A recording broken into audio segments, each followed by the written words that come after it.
Hurrah! Oh, I You laughed and all my feathers went. Is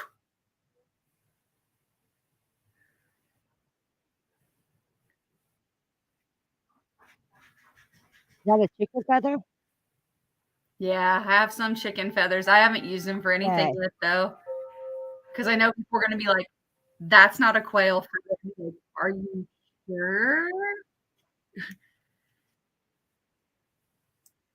Well, when you talk about the virtual farmers market, that's kind of when I show everybody everybody's store, and that's kind of like the virtual farmers market because that's their booths.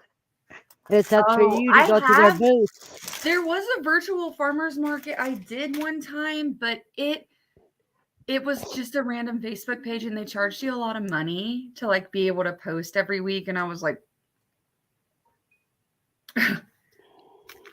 we should start one. Well, we could do things like that on as a part of the Saturday thing. Like on yours, you mean? Yeah. We totally could. Or Well, Zach, like what I was. Zach does auctions on the weekend because I'm part of another auction page that actually lets me, when they're not auction Uh-huh. off my stuff. But I usually don't auction it because, like, I don't want to like auction a pair of quail egg earrings that took me forever for like $5 and then get $5 when it's going to cost me 5 or 10 to ship it. Like, you know what I mean? And it took me all that time. Well, Like, that's what you tell them. I usually say Press. it's this much. Yeah. And then if you want it, that's what you pay. And then everybody can get one. But the quail egg earrings are not as popular as I thought they would be at my local markets. At QuailCon, they sell out like that. Right. So, like, But literally all of us could learn how to do it through Quail University, and all of us could bring quail egg earrings and necklaces, and they'd sell out instantly. All of us yeah. could do it. And Another thing you could try is try the wishbones. I don't have the. So I was looking at Uh, Ed the was tool. talking Yeah. Go ahead.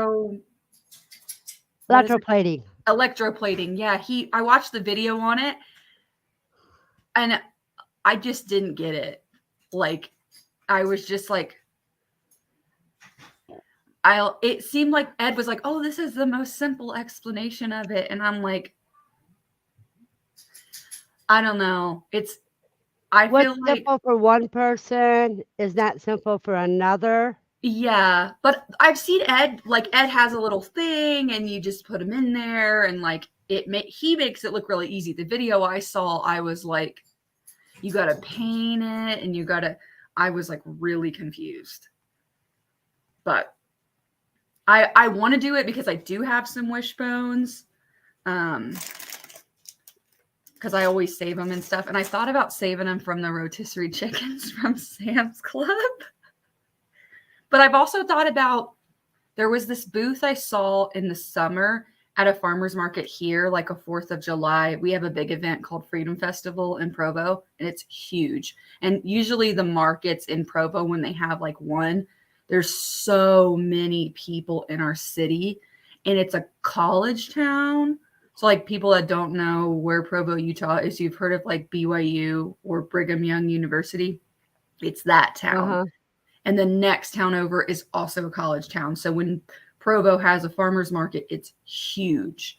Like my friends made so much money with their food truck at the farmer's market that they bought a food trailer with that money, like in just a few months. Like it was crazy how much money they made.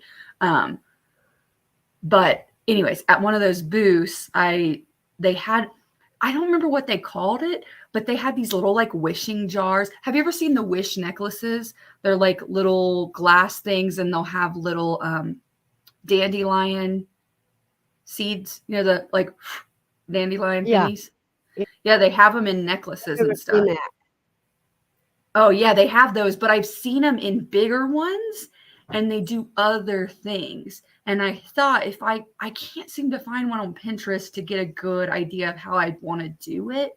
But if I found one of those and did like, thank you, did like a wishbone in it, that seems to be a popular thing, like a wish jar. I don't know why it's a popular thing, but I saw it with other things and thought it was really cute. And they also did they had like butterflies and stuff in the jar. And I was like, if I could do that with the quail wishbone, maybe. If you could do acrylic, if you can make the, not acrylic. Can't remember the name of it right now. Like gel nail resin. No, the resin. Oh, resin. I haven't gotten into that yet. I feel like that's a slippery slope of. But if you get into the resin, you can freeze dry anything and put it in it. You can freeze dry it and put it in it? Well, you would want to so it doesn't rot eventually. Oh.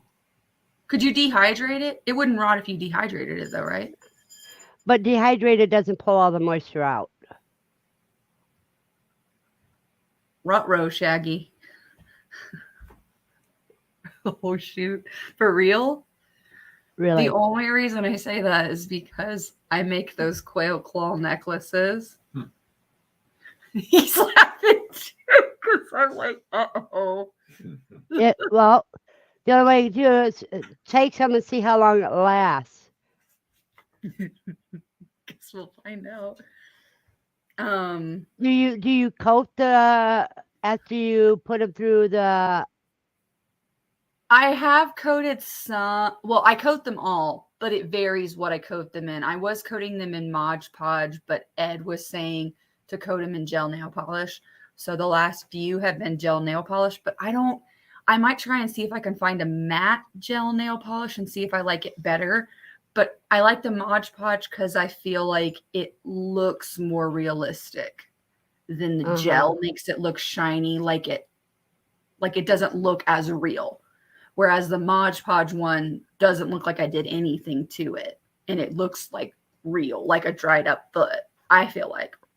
But I don't have them up here. Well, if you try resin and dip it in resin and let it dry. I haven't, but I know resin is kind of like it's more toxic to breathe into. So I try. Right. I you have to do that outside of your house. Because that's the reason why I don't get into it, because I don't have a place where I can, ventilate. No. TM wants to know if you're going to make rabbit foot keychains. You could. Does a bear crap in the woods?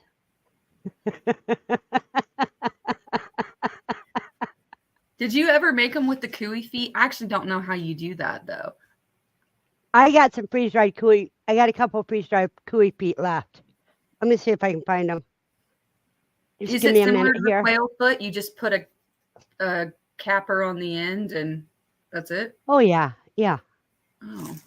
I thought I had a couple. Did I exit?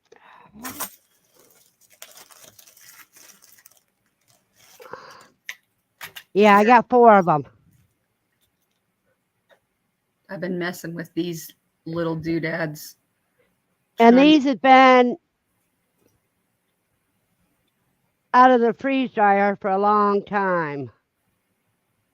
Oh, wait a minute. I got to show my camera. I was going to say, do you have them in your hand? Because no one can see. I want one so bad. I want it to be a little back scratcher. Oh, it would be. It's perfect for a back scratcher. Is it real hard? Yes. It's freeze dried. Oh my gosh. I want it to be a back scratcher. I think the quail, the toes are too fragile. So if you try to make it a back scratcher, you'd break off a toe. Now these are I think these were the front feet, and these are the hind feet. Someone's asking where the fur is. It's on there. Oh, I was like, they don't have a lot of fur on their feet though, right? Not a ton. Yes, they do. Really? Yes. Yes. I just remember they got these like 3 little toes. But no, they're actually 4 toes on the back feet.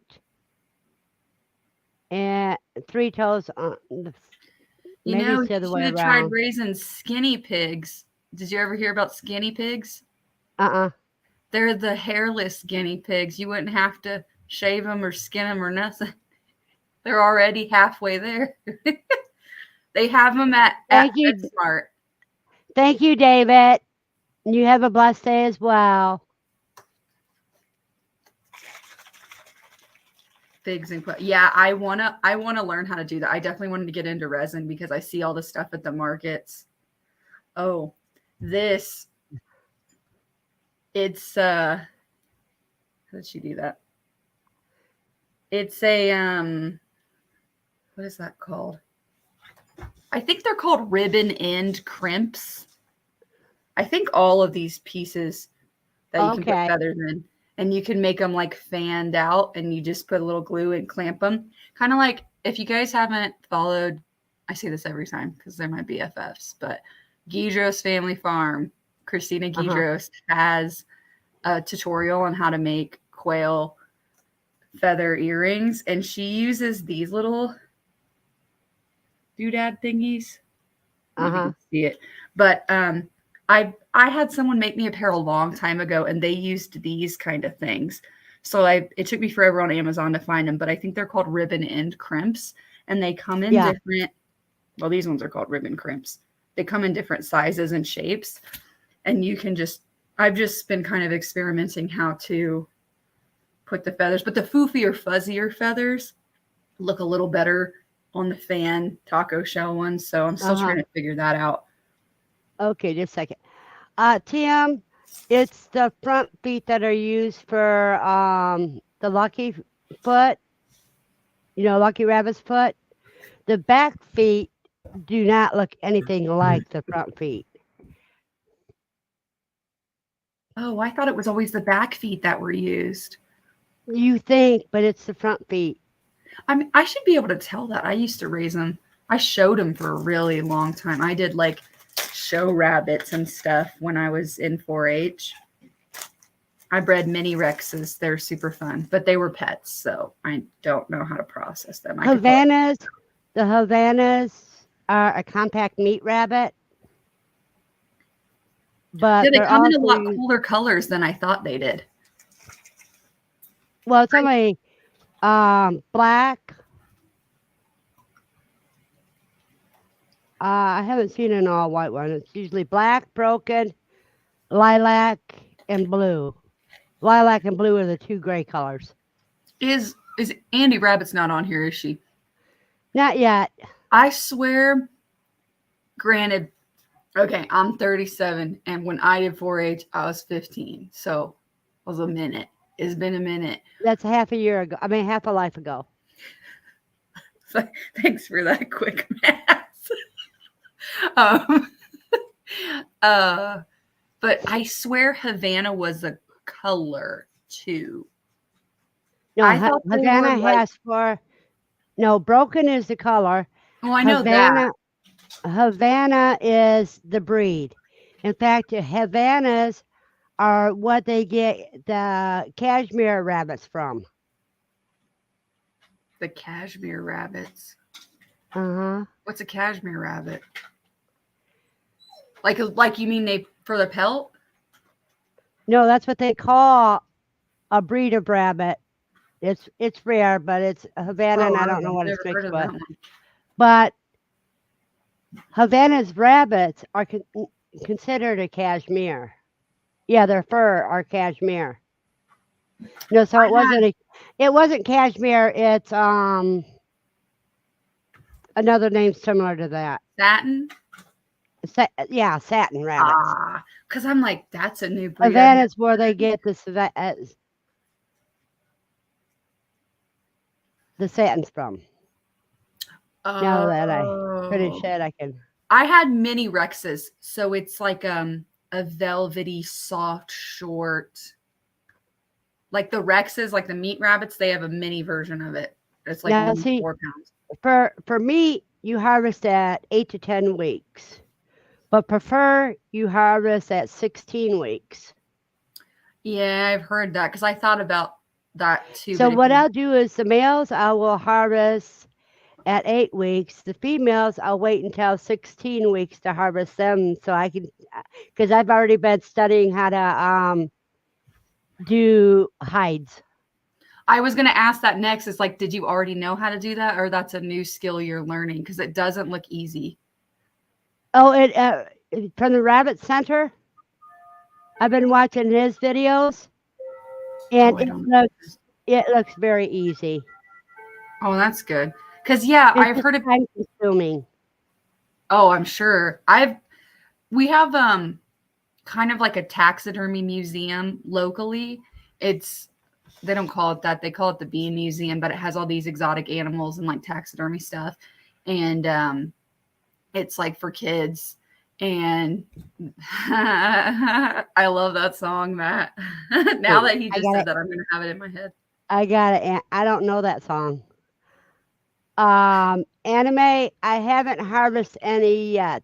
My babies are they'll be 4 weeks old on Tuesday. Do you not get attached to them when they're fuzzy? I feel like the furry ones I have a really hard time with. The birds I don't. See, I don't want to have the problem that I had with Kiss. So that's why I got to breed Smokey soon. So that I'll have new babies to focus on. Oh, gotcha. Yeah, so that I can disconnect from them. That's why I breed quail really close together too, in large numbers. It makes it a lot easier. Because if you have like 6, you're going to kind of form an attachment. Yeah, Anime, I didn't get rabbits until QuailCon. I have 2 does and 1 buck.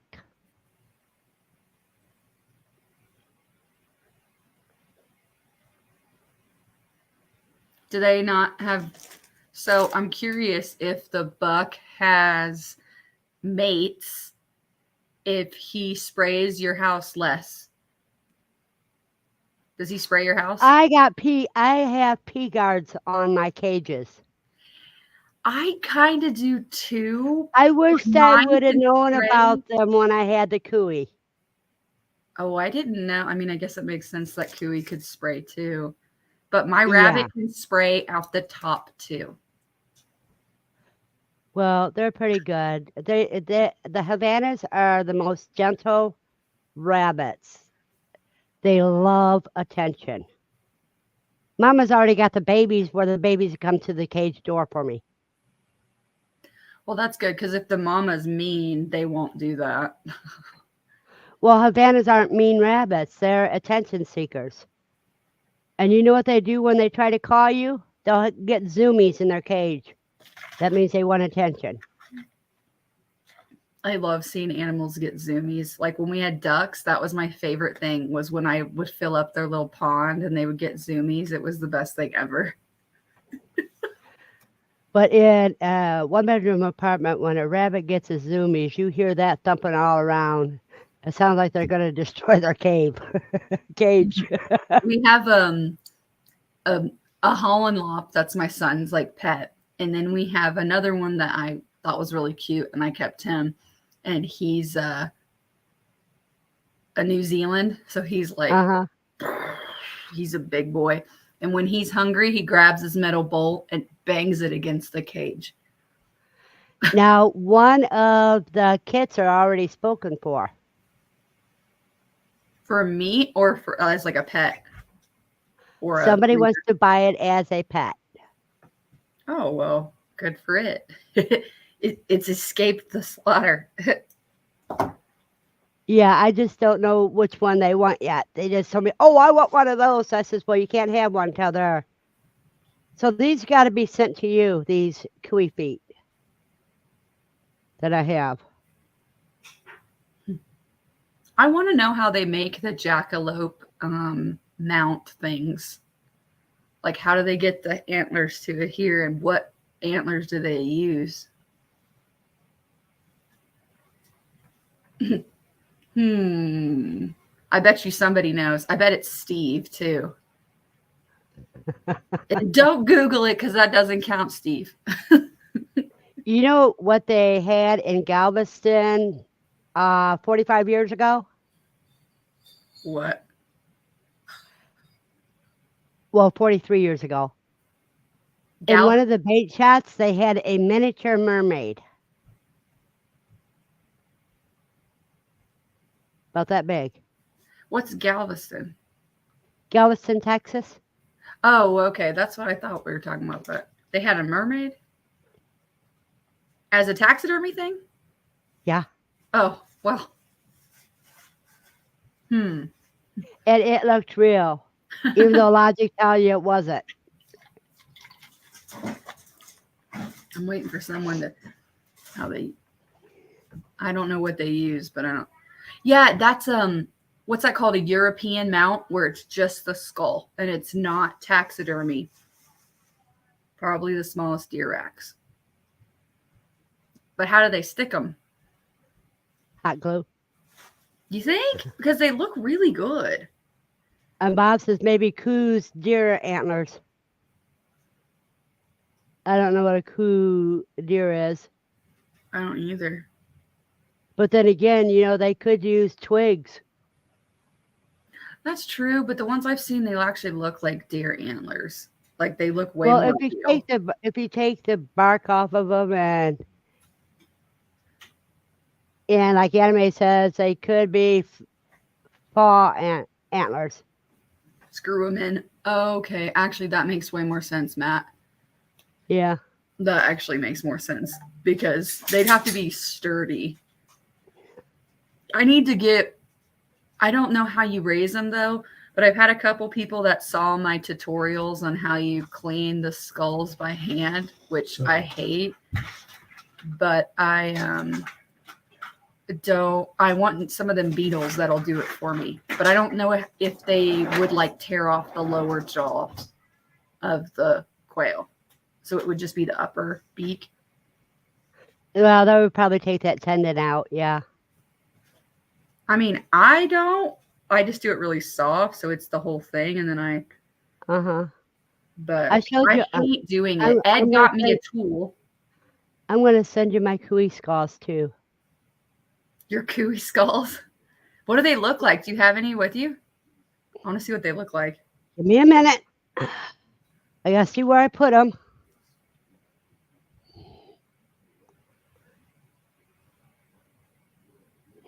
The anime gamer, are you talking about I think they're called dermestid beetles. They eat cartilage too. So it would probably just be the upper beak then, and the lower beak would be gone. Okay, I'll show you the biggest one that I've already glued into place.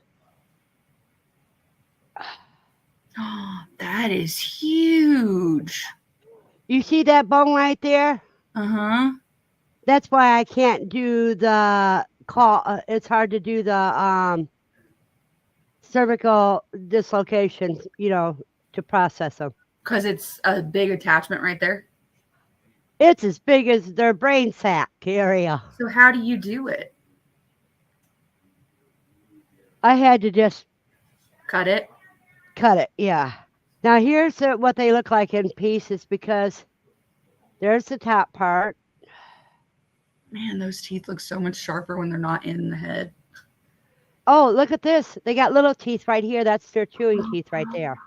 Oh, so it's kind of like a cat. They kind of have like cow-looking teeth. But with chompers on the front. Oh, and here's the bottom jaw. Now, you see this? Do you know that comes apart? This is what happens. There's the bottom jaw. Oh, so you reattach it. I see. No, those I didn't have to. But this one was small enough to where it wasn't strong against there yet.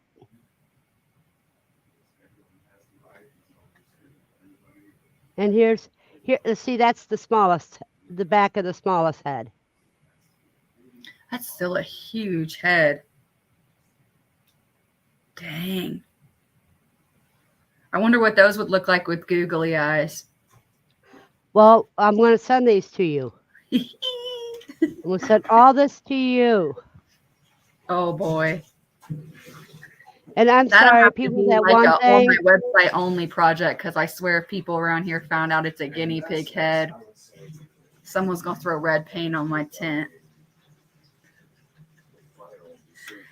Well, you know what? It don't look like a guinea pig. Well, So neither you don't would. have to say what it is. You just say, hey, I had skulls. I've literally seen people that have stuff like that, and on their labeling of their booths, they'll say humanely resourced and stuff. I actually had someone ask me at the last market if I raised quail just to harvest the feet. Uh-huh. I have to practice my surprised look and not the because what where are you at, Bob, that you have elk? Kelly's robbing. He's in New Mexico. Oh, he's in New Mexico too? Oh, I didn't know Uh-huh. that.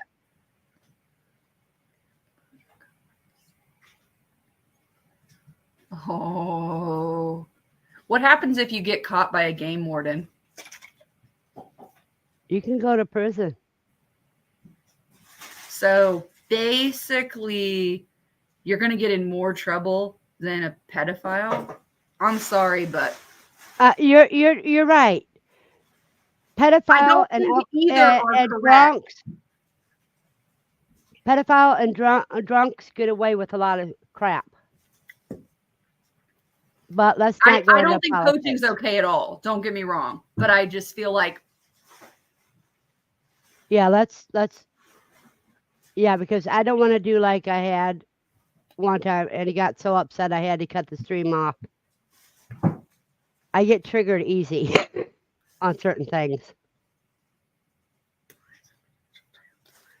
Yeah, Steve says yeah, game warden fines and potential jail time. I only know what a game warden is because of Duck Dynasty.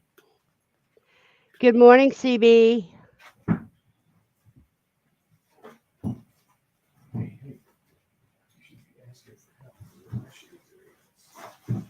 Now, what all animals do you have, Kelly? Just quail? I have lots of quail. I have 2 pet rabbits. We did have meat rabbits for like 6 months, and then it was just too much for the kiddos. Even though we had like 25 rabbits is still a noticeable difference when you butcher them all versus like 100 quail. Like I always tell people when they get quail, if they have kids, like how high can your kids count? And like legitimately, because if you start with like 100 quail and then you keep breeding them, they're not really going to notice when some go missing because you're constantly having new babies to get attached to, right? Right. But with the rabbits, it was really difficult on my oldest. And you? It was hard on me too. I probably could have processed the rabbits and been like okay with it had we not had a conversation where he was like, "You're a murderer," and then I was like, "I can't sleep at night if my kid thinks I'm a murderer," so I decided not to process them. My husband did. But so we have 2 rabbits that are pets, and they're still useful because I dump all their poop in the compost and the garden and stuff like that. And then we have, I think, 7 chickens. So the chickens walk around the whole yard and stir up the compost and poop on everything and let us know if anything suspicious is in the yard. We're only supposed to have like not that many chickens where we're at, but we really like chicken eggs. So okay, who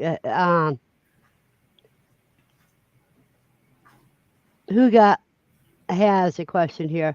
You said you get feed from Chewy. Is there a brand you recommend? I can show you what I use if you just give me a minute because I have mine all on automatic delivery. let me get caught up on these questions first. I'm trying to catch 3 rats outside eating my quail food. I see them on my adult camera, but they avoid the snap trap, glue trap, and live cage trap. I don't have a gun or I'd stay up. Ideas. Vicky, get hold of Zach. He uses an electronic thing that works really well. If you got an outlet that you can plug it in, it drives them away. I agree with that because the bucket traps and stuff, they're not going to work on rats. They're way smarter than mice. Way smarter. Like if you legit have rats and not mice, you're going to need something like Zach has to get them to go away because you're not really going to catch them. Okay, now let me answer Huga's question here. I got to get to the website.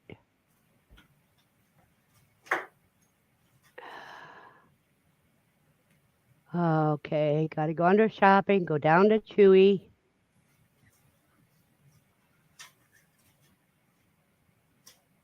There we go.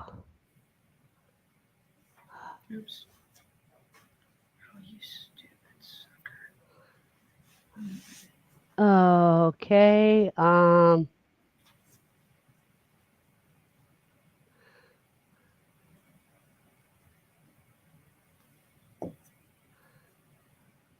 okay, let me show you what I have on order all the time.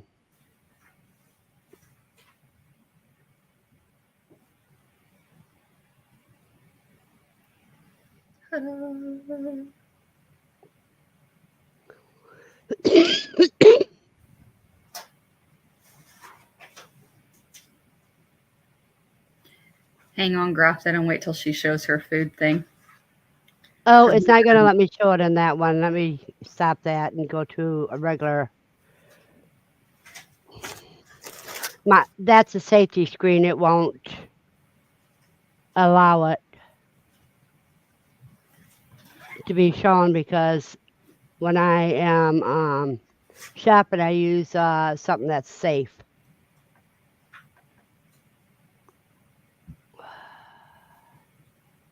Okay, let me show it this way. I'm curious if you have a limit on how many chickens you can have where you're at.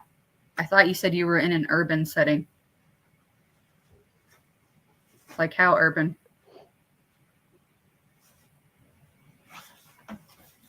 Some people it's per yard. It's like 25 or something, but for us I think it's based on square footage or something. I can't remember.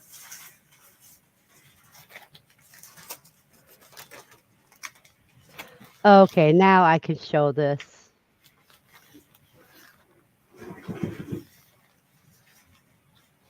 Hello, Not for Nothing Homestead. Okay, that's Ginger. That's my mom's name. Okay, everybody, give me a minute here. I'm going to keep Ginger up there so I know where I am when I get back. I got to answer Huga's question. And the easiest way for me to do it is to show you what Matt, we'll answer your question about where I get my feed when she can show hers, where she gets hers. Wait a minute. Everybody has a feed mill.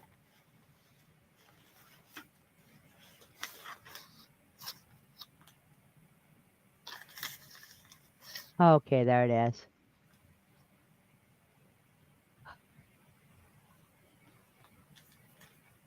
Okay, on my auto ship, I'll show you each one. That's what I use for the rabbits.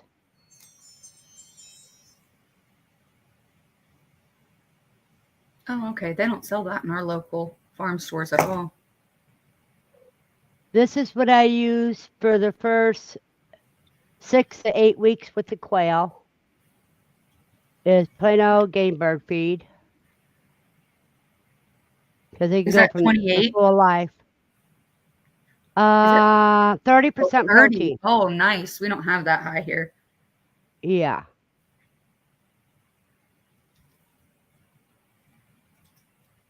I bet that's and super.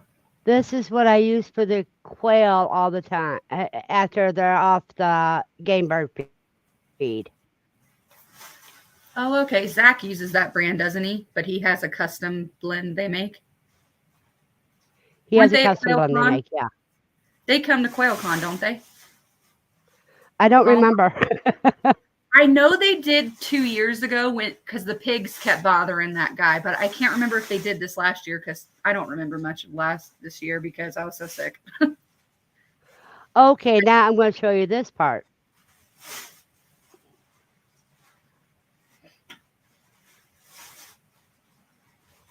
Oh, that's so small. Oh, I Wait a guess minute. mine bigger. Oh, they came just that 1 year, says Steve. Oh, poor guys. I wonder if that's why they didn't come again because the pigs found their feed and ate it. Those pigs kept coming. I felt so bad for that guy. See, the protein here, the crude protein is at least 6%,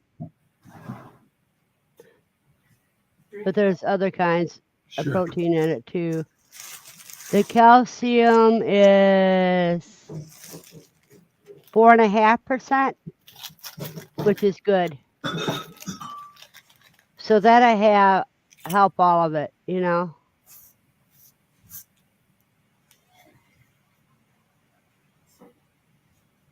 Oh, Okay, back up where I was now, so I can catch up with everybody.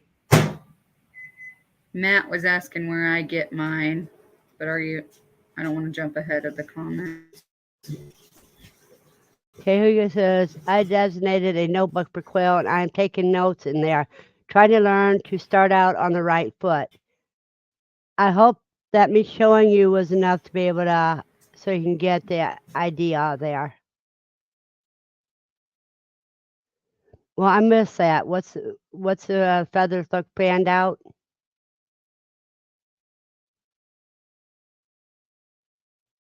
Kelly? I think she froze.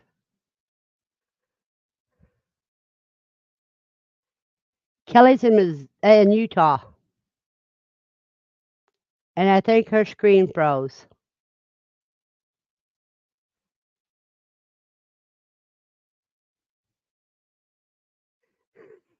That's how you do it, Matt.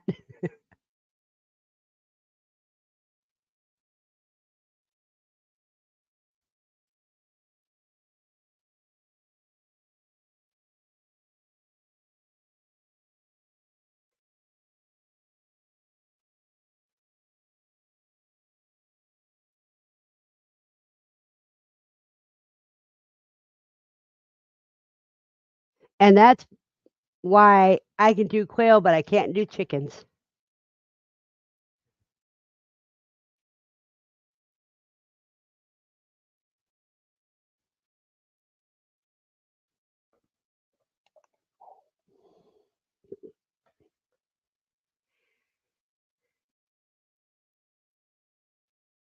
It is chicken feed when they're adults. You can use whatever chicken feed you normally use on the quail once they're 8 weeks old. Welcome back, Kelly. That was weird. The internet went bye-bye. I looked down and I was like doing this, and then I was like, "Oh, where'd everybody go?" Did anybody hear what I was saying about where we get our feed? No.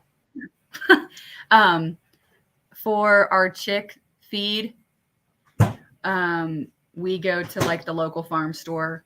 Here we go to IFA, but there's like IFA, Tractor Supply, Cow Ranch, like those, and we get 28% game bird or turkey starter because here it's the same compilation, almost identical, so it doesn't matter. And then when they're laying, we go to a feed mill, which is what I just did a video on, which is why Matt was asking. We have 50-gallon blue drums, and we just load them up in the Expedition, drive to the feed mill, and they weigh them, and they fill them up with feed, and then they like charge you based on the weight. So it's easier than having all the bags to carry around because then we just get one of those. Is that called a dolly, Dad? Yeah. The thing that you put the things on and The dolly. Yeah. It's called a dolly. Oh, I'm like, oh, it's got wheels on it. Yeah, we take the dolly and then we just roll it down the hill to the quail shed. So CB, After they're 8 weeks old, you can use regular chicken feed. They only need the high protein during grow out time.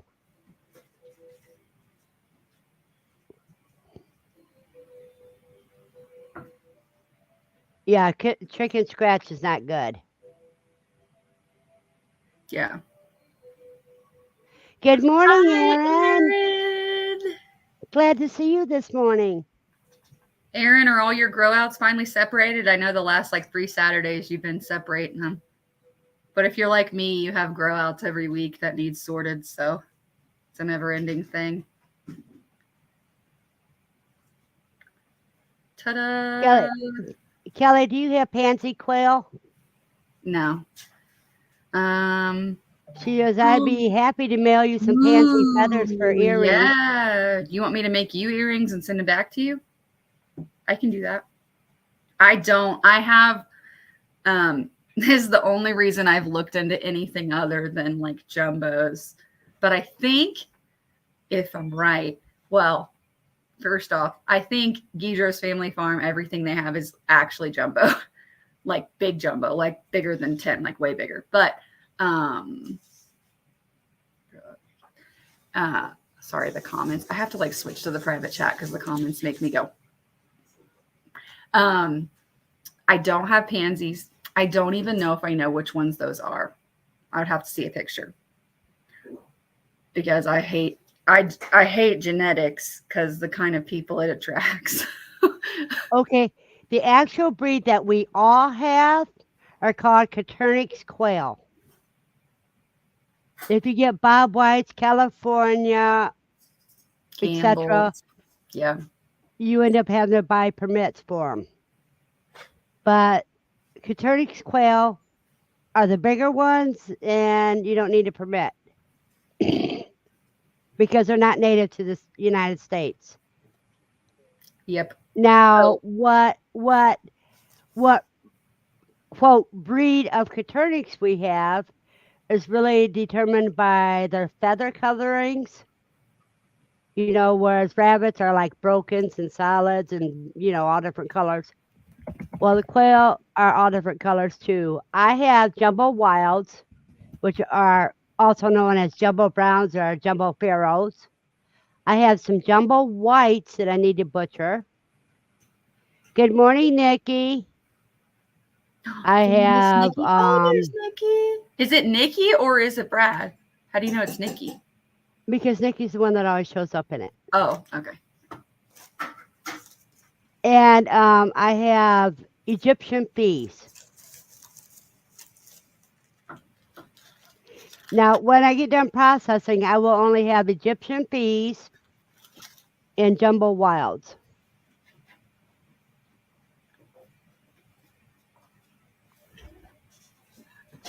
I don't know which ones those are, but I'm sure they're pretty. I have pearls, and I need to come up with another name if anyone has a suggestion of. I call them pearl-ish because they're not necessarily black and white. They're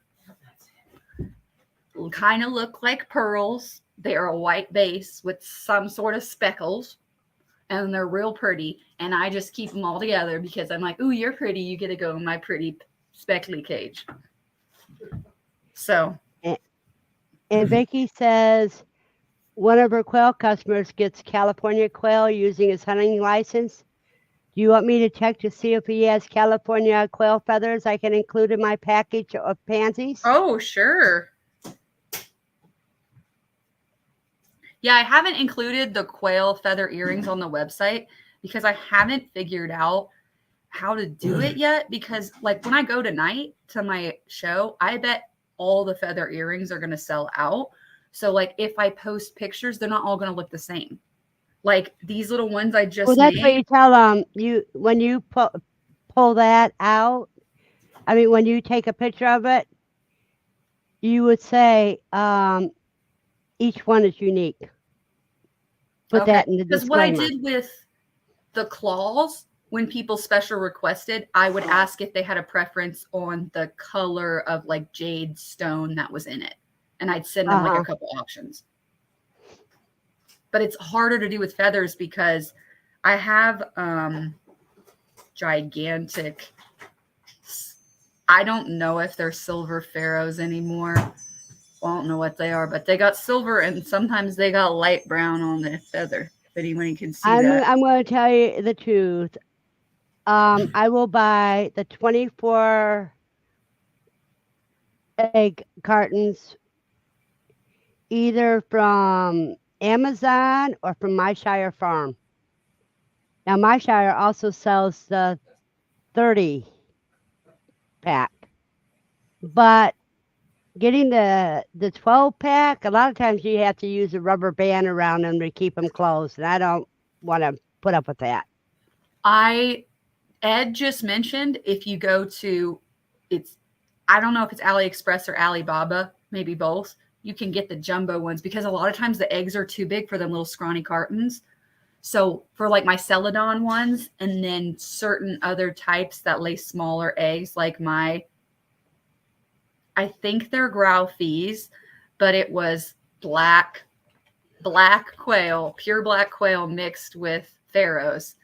And that color cross seems to be Graufie, according to people I've showed pictures to. Anyways, those ones lay smaller eggs because they're mixed with the blacks, so everything's smaller. But those ones will fit in the cartons, and Celadons will fit in the cartons. Everything else, I got bigger jumbo egg cartons, and I like them better.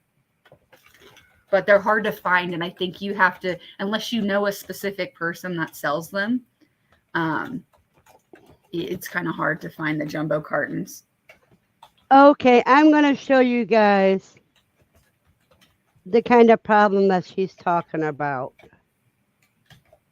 There is a way around it. Wait a minute. I got the extremes right here. Okay, yeah. This is a regular quail egg. This is a jumbo quail egg.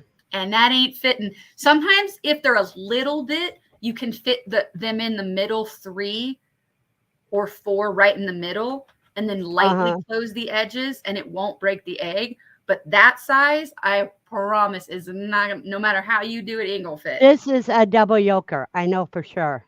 The double yokers. I got some jumbo. The jumbos, they will. These are jumbos and they're double yokers.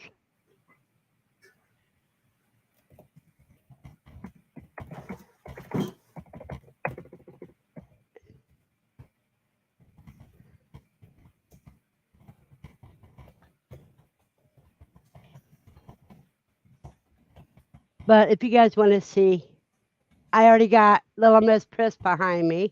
Let me get this off so that you can see. I eat what doesn't fit. Yeah, I'm honestly, if they fit in the dozen carton, I'll sell them in the dozen carton. But if they don't fit, I put them in the jumbo cartons. And then I sell them for more. And I tell people they're the jumbo eggs. But I have one customer, and I don't know why, but they only want the smaller eggs. Okay. So I always have to make sure they fit in the carton. Kelly, I may not know him, but if he's reputable, yes, you can tell. He is. So me and Aaron love this guy. Gopher Ridge. Me and Aaron love him. Super sweet. That he's in, I should know this. I think it's Georgia. He's the one that lets me post on his auction site when he's not posting. And I just designed his new business card. I don't actually have it up here. I would show it. But he did a competition for his Facebook cover. And I didn't have any landscape pictures of quail that I liked. So I just designed one. And he liked it. And he picked it to be his new business card. And then he sent me a bunch of them. So I get my jumbo cartons from him. But I've heard you can get them from AliExpress or Alibaba. Yeah, but they take forever to get. Yes, they do. And he ships them like the same day.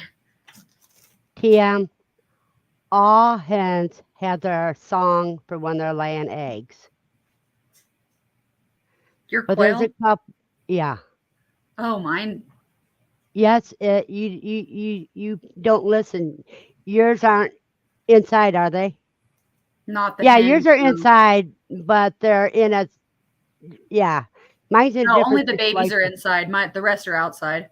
I got too Yeah. So many. you wouldn't know. You wouldn't know about it.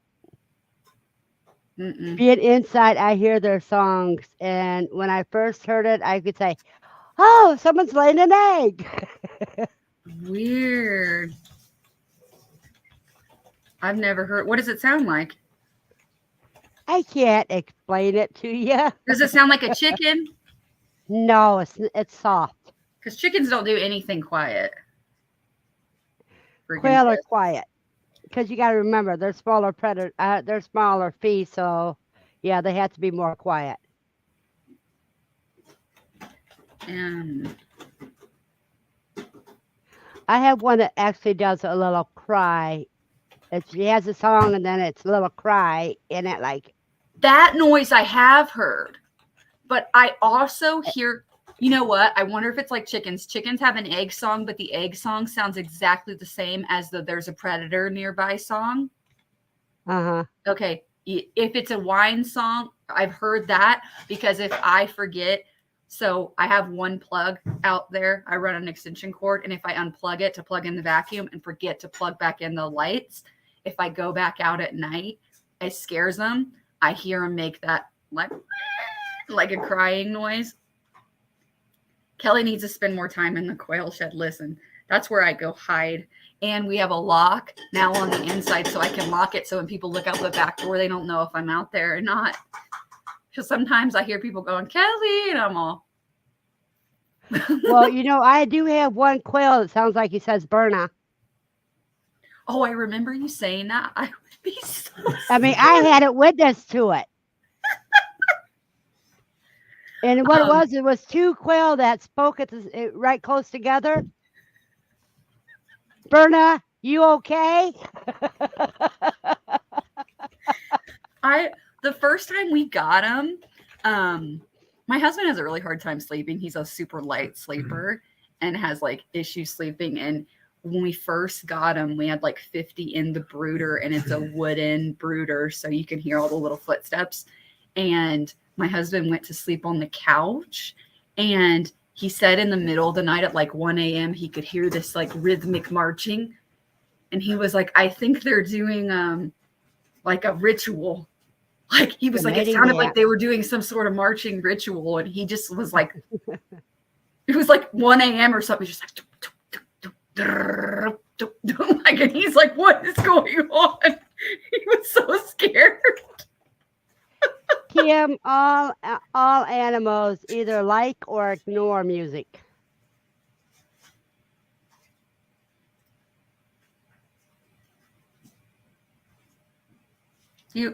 Nikki, you always have music playing, or just when you're out there? I usually am listening to a podcast. Well, when I'm in a good mood, I go in there whistling. I'd whistle when I was feeding them and taking care of them. And yeah, they like that. Oops. But a lot of people use music mostly in June, starting in June, so that their animals don't get traumatized by the sudden explosions of fireworks. Yeah. And my quail don't care about the fireworks. Me and Lucy are being triggered, and the quail are just living life like nothing happened. Vicky, that's so funny. We moved our sportsman out of our bedroom, but it used to be in our bedroom, and it was just, yeah. Ours is getting old though, and I think it was George talk about it at QuailCon, what part needs to be replaced so that it's when your sportsman's like and sounds really bad, what part it is. And I don't remember what part it is because it's not the motherboard, because we already replaced that. So if anybody knows. There you go. Oh, you know what we had happen here the other night? Somebody was being chased by the cops, and they drove their car through the parking lot for the senior center, and it landed in the river right behind me. Oh my gosh. Was it deep where They it got landed? them. That river, they're like glorified creeks. Oh, Hello, because I was like, is it like Ed. the Little Miami? Because that one's deep Yeah, in a lot of places. you may be losing your internet soon again because your voice messed up there. Yep, you lost the internet.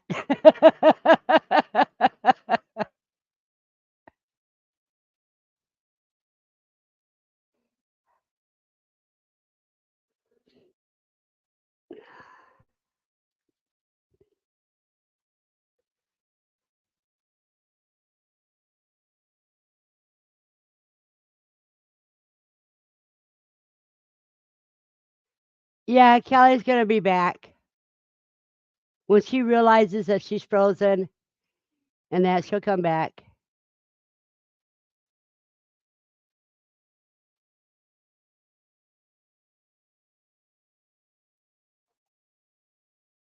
Let me see if I can find it here. Hey, cuz, you want to drop Kelly's link?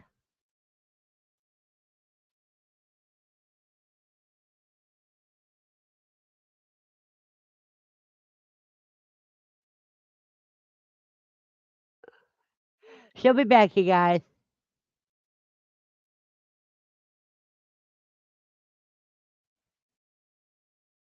Yeah, I told you she'll be back. That's Okay, so weird. Kelly, you have to take over for me because I have to answer one of those calls. Okay. I don't think I can control the. Oh, let me switch over to the comments. No, you can't. You can't control the other part. You can't put it on the screen, but you can read them. Where'd you And leave off at? right now is we'll do like this. Oh, can you drop Kelly's link Anything so I I can need. connect with her? Yeah, I asked Cuz to do it, but Steve to do it, but he didn't do it yet. Okay, there you got it.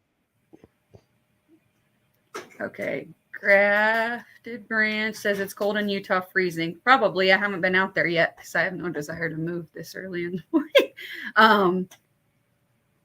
Let's see. What do you do? Weather, and then the zip code 4606. Let's see. Her website or her YouTube? Oh, my websites, you can see my name. It's featheredconnections.com. My last name's Connect. So if you're looking at that wonky word after feathered, it's my last name with IONS at the end. You just go to featheredconnections.com and it links to my blog, which is citylimitselfsufficient.com, which is much easier to spell, and my YouTube, which is also Feathered Connections. Let's see. Anything I need to look for when buying an incubator? Honestly, my opinion when it comes to buying an incubator is you can always upgrade. I personally haven't liked the Nurture Rate 360, but you can make any of them work. Right now, my hatcher is a little giant. They're like $60 without the quail racks. And I'm not the only person that does this. Aaron Guidros, who taught me how to do this. We incubate in our GQF Sportsman. And then on the day that it's lockdown, we pull them off, put them in the Little Giant, and they hatch in there because then they can get the Little Giant all gross, and those are easier and cheaper to replace. As long as you have a Govee, I like those little digital Govee things because they can connect to your phone and alert you if you set it up. They can alert you if the humidity and temperature's off. So honestly, anything. You can buy a $60 Little Giant, and as long as you have a Govee to have a secondary thermometer, because like Zach says, all incubators lie, then you're good. So Now I have Little Giant. I'll tell you one to stay away from. That's Farm Innovations. I didn't watch his review on that. Did Zach not like that one? Nobody likes it that uses it. That's one of the ones that's good for people to know, because that's one of the ones that you will find at a farm store. That's the one that they usually sell like at a cow ranch or an IFA or a Tractor Supply. I think you could probably make it. It's a styrofoam incubator though, is it not? I mean, yeah. Sometimes you just have to. It looks just like a Little Giant, but no, it's the way it's made. And I tell you what, I'm having problems with the Hoover baiter. It worked fabulous the first time, but after that, it doesn't work. I have had issues with that too. My Hovabator worked really good in the beginning too, and now it doesn't. Well, now I got rid of it, but then I went back and got a Little Giant. And I think after the first couple things, like the first couple incubations or hatches or whatever, all the styrofoam ones seem to be off a little bit. So I just go with what the Govee says and change the temperature. And then make sure you guys have it programmed to your phone, especially if you're in lockdown, because that was the biggest mistake I made. I had got Celadon eggs from Guidros, and I was so excited. And on my birthday, I went out for 3 hours, and the incubator malfunctioned and spiked to like 125 and killed all 60 eggs. And I was so mad when I got home. But I didn't have the new Govee programmed to my phone, and I didn't know. And now if it goes above 101, it starts beeping wildly. So that won't happen again. My next Celadons from Guidros should be they're going in lockdown on like Monday, I think. So hopefully this time there won't be any surprises. I'll be watching them closely. Yeah, well, see, Bob, you have to. I'm not smart enough to do an analog after one. So many uses, you have to after about 6 months, you have to if you're doing one load after another, you have to calibrate your Govee. But I use both. I think I watched your video on calibrating the Govee. I don't screw with mine a lot though, but I know how. I don't have an analog one because I don't see that good. So. Well, neither do I, but I use a magnifying glass. I don't know what you got on your nose. Dried egg yolk? You're talking to me? No, Lucy. Oh, I was like, oh, Lucy, get off of you. Just hurt me with you just hurt Mommy's hand. I'm getting up. Oh, I know. You're trying to con me for more eggs and more attention. See if I can get this to be stinking. Okay, now we'll get back into that. What they're saying.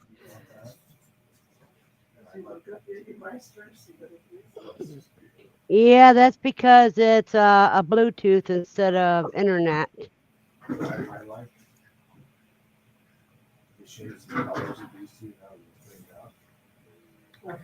I think I've gotten mine to notify me when I wasn't home. Yeah, it was really weird, Nikki, when it was doing the temp spike. So I let it run for a couple days with nothing in it, and it started doing it. So I unplugged it for like a day, and when I plugged it back in, it was fine. I didn't have any issues.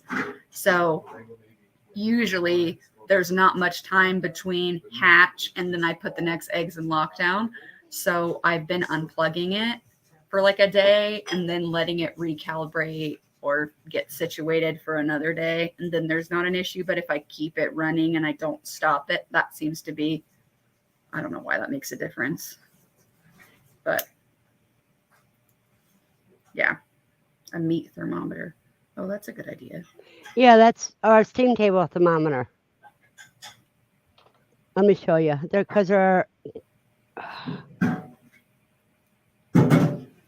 I know right where I got one in the quail room, animal room.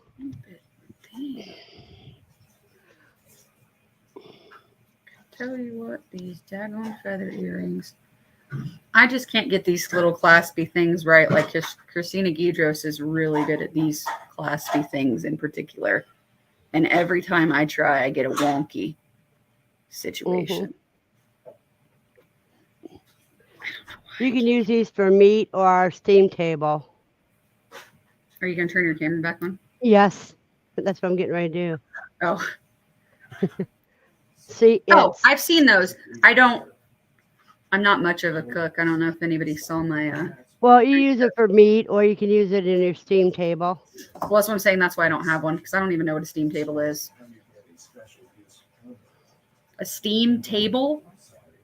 This is what they use in restaurants in their steam table to make sure the temperature of the water that's holding the meat, the stuff warm is. Oh, yeah. I know what that is. Let's see. You have a blessed day, Matt. You too, Bob. Bye. Bye, Matt. See you tonight. Well, virtually.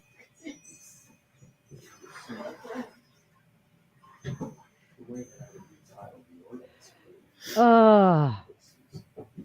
So Lucy wants attention. Come on. You can come up. She goes, no, you yelled at me last time I got up. Yeah, because you hurt my hand. You didn't warn me and you landed right on my hand and that hurt. Yeah. Okay. Yes. What does Lucy like better, the cooies or the rabbits? Or is she not, she kind of keep away from your food storage? She's not allowed in the animal room. Oh. Because now she'll eat the quail. Oh, the whole quail? Oops. Yeah, if it gets loose, she'll catch and eat it now. She didn't drop it when I told her last time. Oh, no. Yeah. Bad doggy. Yes, Anime.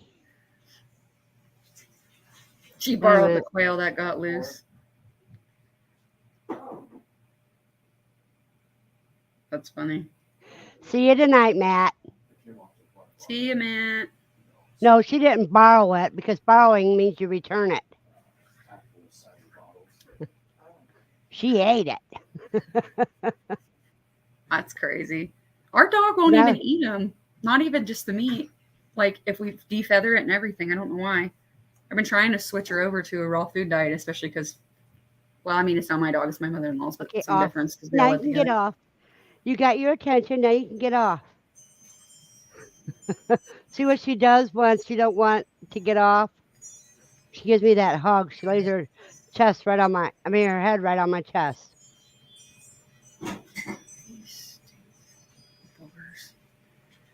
You should make a Discord server. Who should? Isn't there? He's been trying to get me to go do it. For your YouTube. Hey, Molly.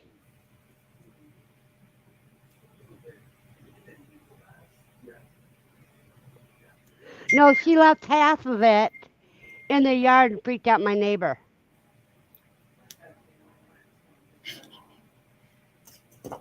I was just about to say that, Steve.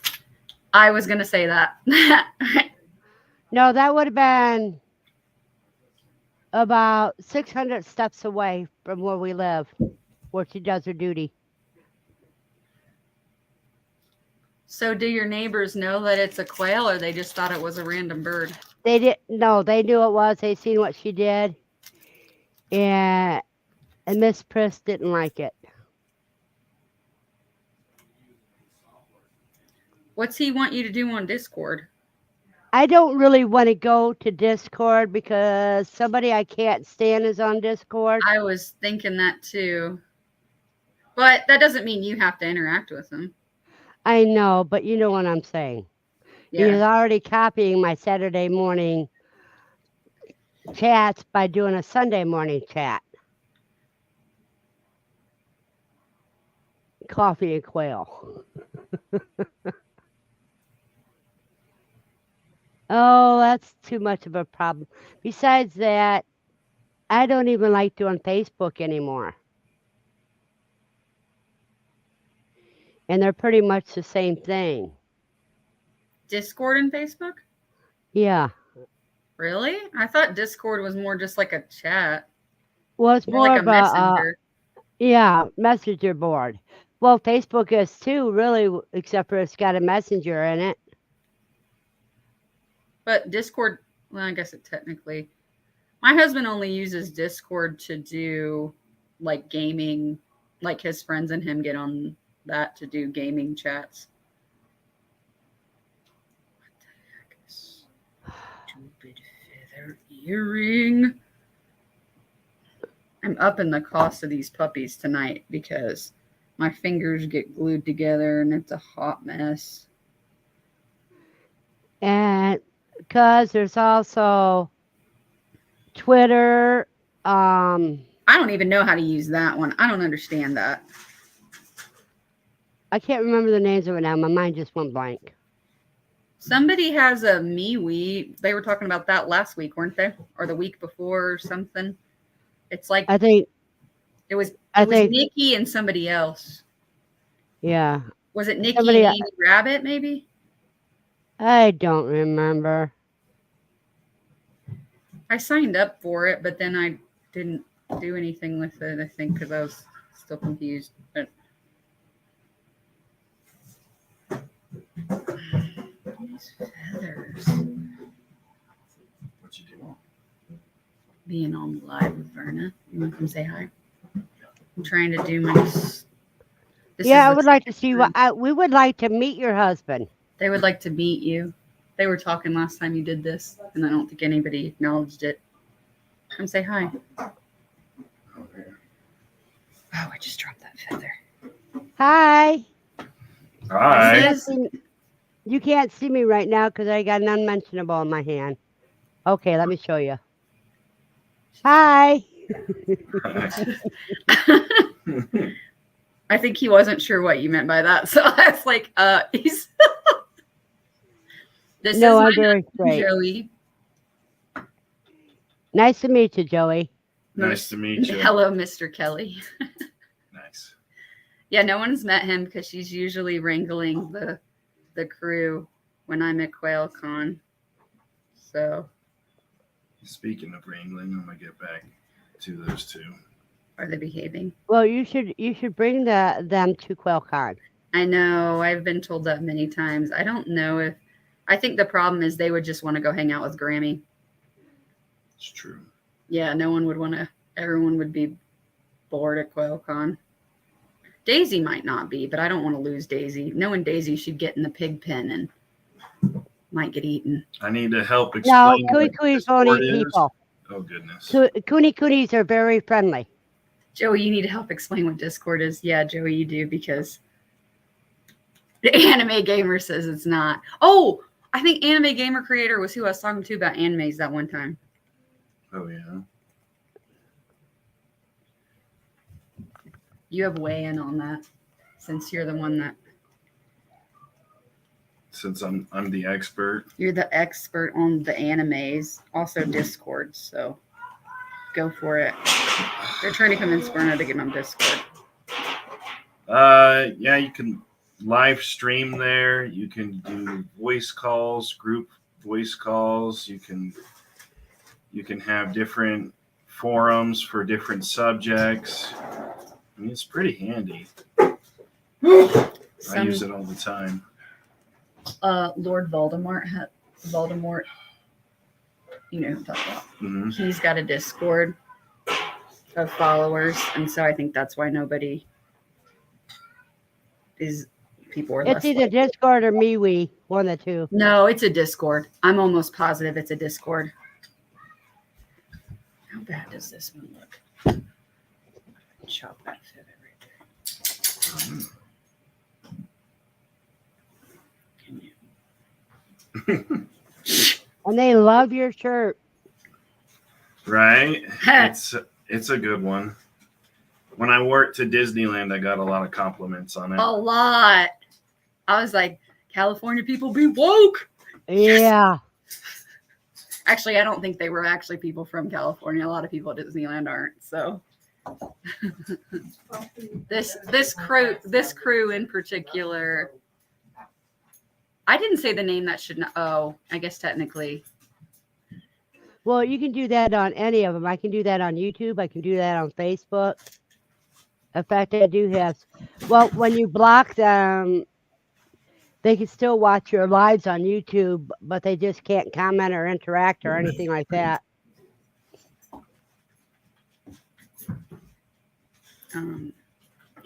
We need But they have to set up search the for you. canopy needs to be up by 3 because that's when they string the lights. By 3? By 3. But the rest doesn't. That's a lot different, though. Yeah. The market doesn't start till 4, but 3 o'clock is when they want the tent up so they can string the lights. I might head back downstairs with the kids.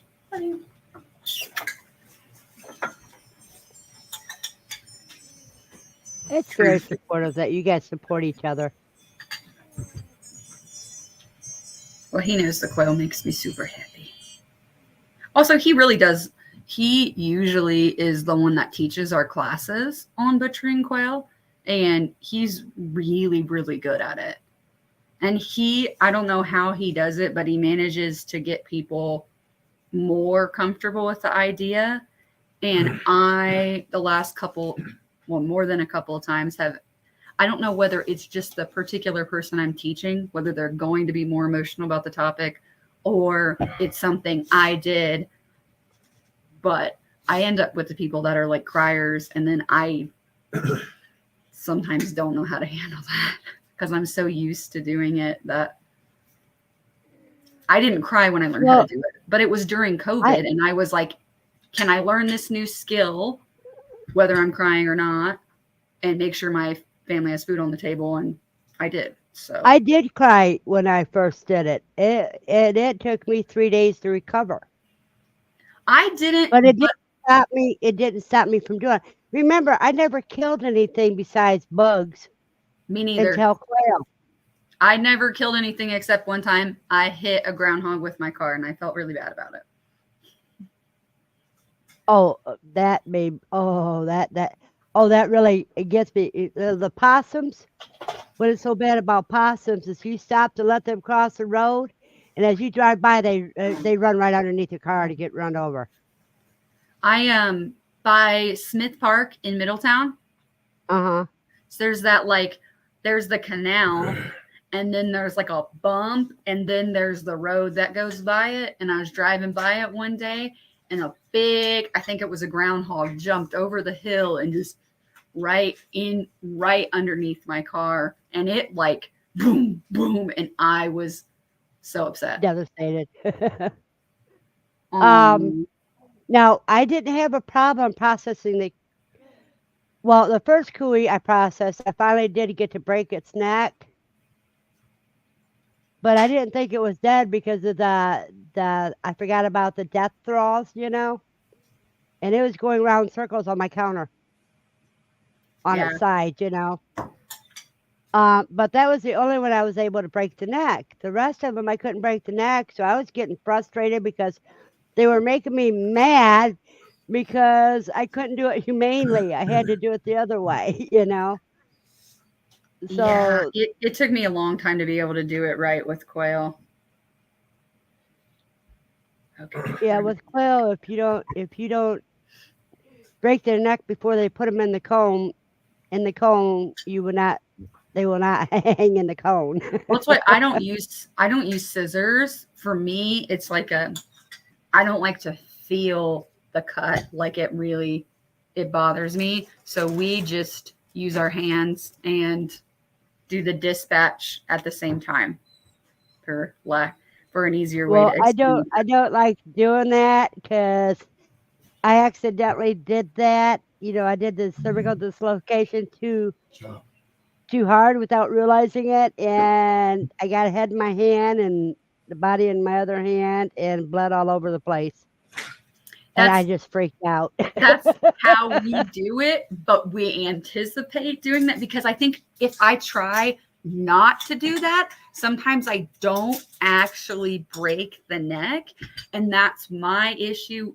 It upsets me, and then I don't want to hurt the animal either. So the way that we got taught by the guy that got us into it here was that he just does it all at once. But then even if you don't completely dispatch it, that you pulled hard enough the first time that you accomplished what you needed to without upsetting, like hurting the animal. So 37 weeks. Hey, hope 37 weeks to not be sick. This year I'm gonna be on that mic. It's gonna be exciting. I don't know. I get kind of shy at QuailCon sometimes, so we'll see. Especially if people walk up to me and they're like, "I know you." I get like really like, "You do?" But With why? meat on those fires, that's a good idea. Oh, but can you? I don't know. I'd have to see that. I actually, I think it's. I'm gonna say his last name wrong because it's like French, but he's one of our admins, Thomas Devilliers, maybe. It's spelled like Devilliers. Anyways, he does a bloodless call in a different way that I've never seen anybody do it, which I don't think anybody should. I don't think you can describe that on YouTube without it sounding really bad, so I won't. Since I don't know if people are entering into this conversation willingly about how we process them anyway. Anime, if you have my phone number, give me a call after the live stream.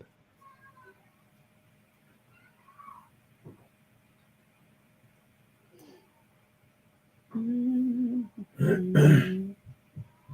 wonder if anybody can tell me. Can you tell that these earrings? Oh yeah, you super can tell. One side is bigger than the other.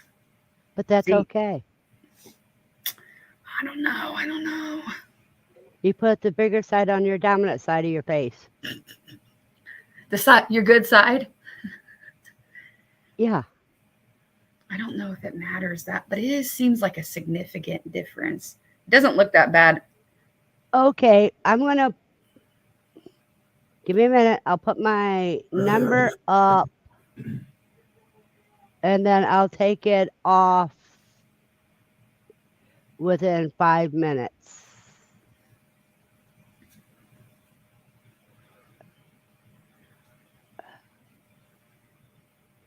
These feathers. So anybody who's in here right now is welcome to have my number. But I don't want strangers to come up. I just don't answer the phone unless I know who it is, or I'm And expecting. you text me before you call to tell me who you are, because I don't answer unless you're in my phone book. What's that? Do you have all of us saved to your phone book? Do you have me? Yes, saved I to your do. phone book? Oh, okay. Oh yeah, you tried to call me the other night, but I was like half awake, so I just responded in the group chat. I didn't want you to think I was ignoring you. I was like half awake. I still don't know why the group when I posted that thing from YouTube, I posted the link straight from YouTube. Isn't that what you're supposed to do? And it didn't work. I did? No, I did. No, I'm answering to his answer. Oh.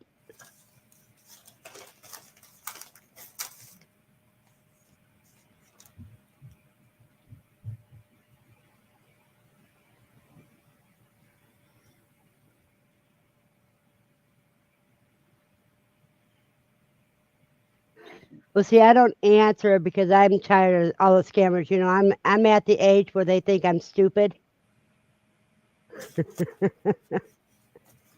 Oh, I blocked so many numbers on my phone lately. I got one the other day that said something about my bank account. I don't even remember. I like saw it and I was like, yeah, no.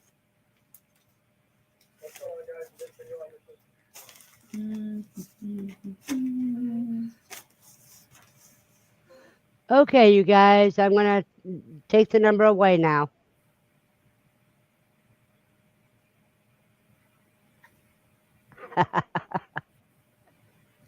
That way it doesn't go up for everybody to get it when they're watching the live stream later, you know.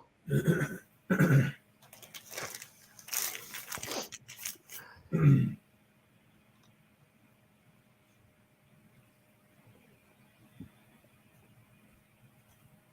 I'm curious, anybody that's done a farmer's market, what's the most common question you get asked?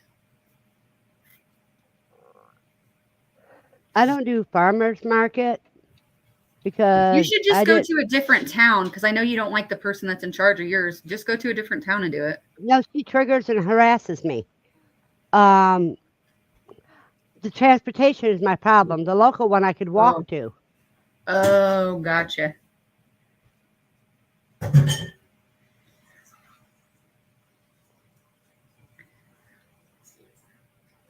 I'm going to try to do more this summer. Okay, Vicky.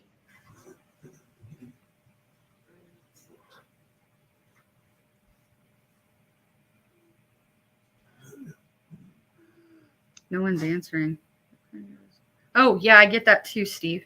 That the post office has a bad address and to click on the USPS website. Yeah, I knew it was a spam too. I was like, no. I also got a bunch on my Facebook business page saying that I was going to get banned if I didn't respond. And then I would block that number and then get another one from another person that had like a name I couldn't pronounce. And I was like, I'm not buying that. Especially because okay, I'm Anime. careful. I'm waiting for your text to come through.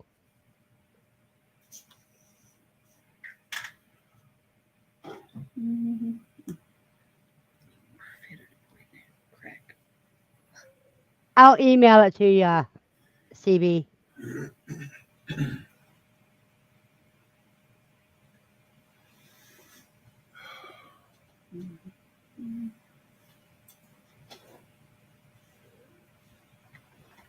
Man, these earrings should not take me this long to do. I actually feel like I can do so much faster feather or egg earrings. Okay, here we go. Let's see if I can. Okay, haha. No. Dang it. This is such a pain in the butt. Someone during the school year. Questions are, is that a chicken? Can I take one bird home now? Are these eggs fertile? I'm allergic to chicken eggs. Yes, so I did a video. The reason I ask is I did a video on this. I think if you know, or if you're planning on doing a market of any kind or a jewelry show or anything, and you want to be able to talk about quail or get people's attention, I make signs and like graphics, which by the way, I share with anybody freely. So if you want them, just message me on Facebook. And you try typing it in again. But I usually get asked like stuff like, what's a quail? I do get asked if the eggs are fertile. That one you kind of have to be.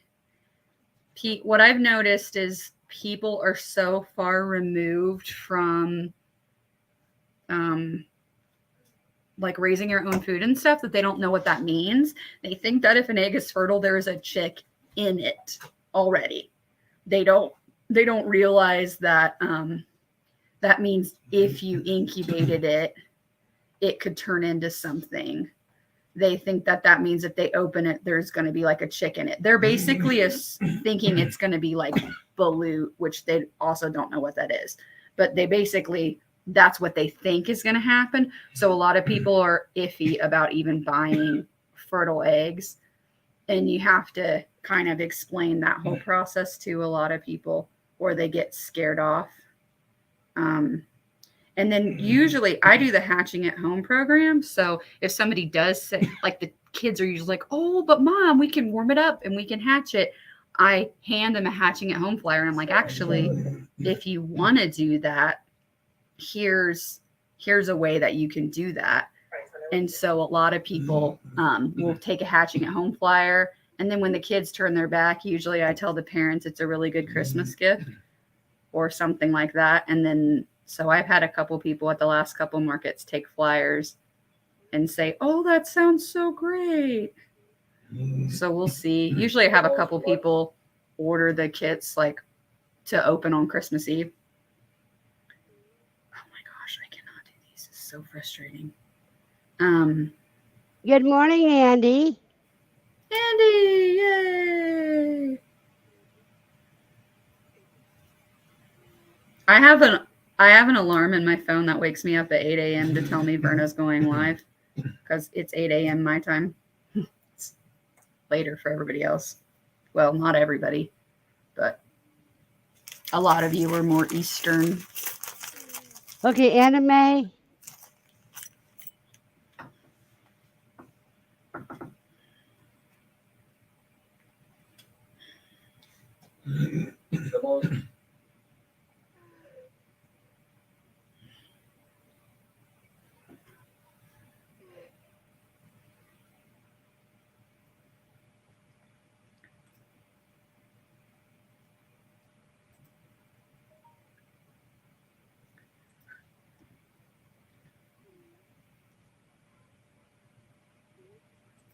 Okay, give me a second, you guys. I'm adding somebody to my phone.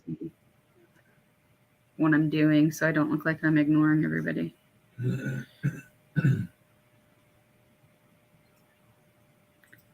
This is very tedious. Especially when you clamp these earring clamps down, they move the feathers sometimes. So then I pluck them out. I plucked them out and started all over again because I had glued it shut and I didn't like the way that it sat. Okay, anime, I haven't got your message yet.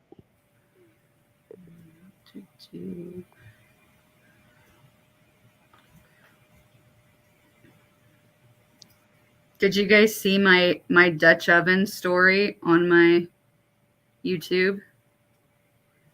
Of Your Dutch ovens? Yeah. Are you co-streaming? Yeah. Good. Yeah, okay, I should have looked up there.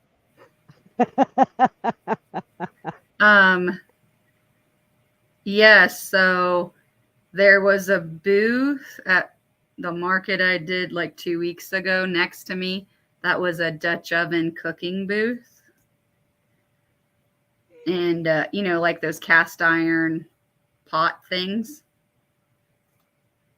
Do you know what a Dutch oven is, Verna? Yes. Okay, so a lot of the younger generation probably does not. At least that's what I thought. So the people next to me were Dutch oven. I did a story on this on my YouTube, but the people next to me were doing Dutch oven, cast iron, like cooking stuff. And so this young couple walks up from that booth to my booth. Do what? And they're it is a fart story, Steve. Don't worry. It is. So this young couple walked to my booth and the girl's making this like face and the guy's explaining to her what a Dutch oven is. And she's making a super gross face. So I immediately thought she's thinking about like the fart Dutch oven where you fart into the covers and pull a blanket over someone's head, like that kind of a Dutch oven. So I was kind of listening in, and then the guy's like, quick, what's your thoughts on peach cobbler? And I'm like, it's good. Why? And then I realized the Dutch oven people were making cobblers in the Dutch oven. So I'm like, oh, is that why she's making that face? And he's like, yeah. And she's like, ugh. And I was like, oh, I thought she was making that face because you were explaining to her what a real Dutch oven was. And she thought you were talking about like where you fart and pull the covers over your head. And I was thinking, girl, I heard that because I would make that face too. And they were like, no. Witch doctor, yay. Hi, Nikki. I mean, not Nikki. Hey, Val. I was like, I know your name. Anyways, yeah. So it was kind of funny because then they laughed because they weren't talking about the fart Dutch ovens and I was. And then it was funny. And then Then everybody just laughed and then asked questions about Quail, but it was super funny. I also had somebody, I haven't shared this one yet on my YouTube, but I had somebody a couple weeks ago, like looking at all the Quail stuff. And then like they had this realization that I raised the Quail. And the guy goes, "Are you the Quail mama?" And there was like a large group of people there. And I just said, "Yeah, and the mortician." It was, it wasn't as, it sounded funny in my head. And the guy looked really confused. And then he goes, "You're a mortician too?" And I was like, "No, I meant that I raise the quail and like butcher them for meat and stuff." I was like, it sounded funnier in my head. But yeah, it did sound funny in my head. It didn't sound funny when everyone thought it was cool that I was a mortician. And then when I explained that I wasn't really a mortician, I just like have a sustainable meat thing, they were less impressed. Apparently morticians like the new it career.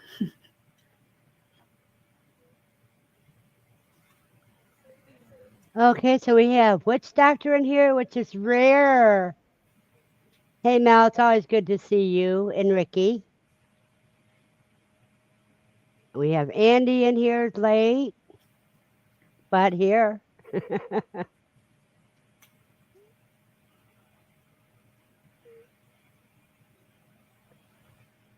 Mel, I need you to call me after this.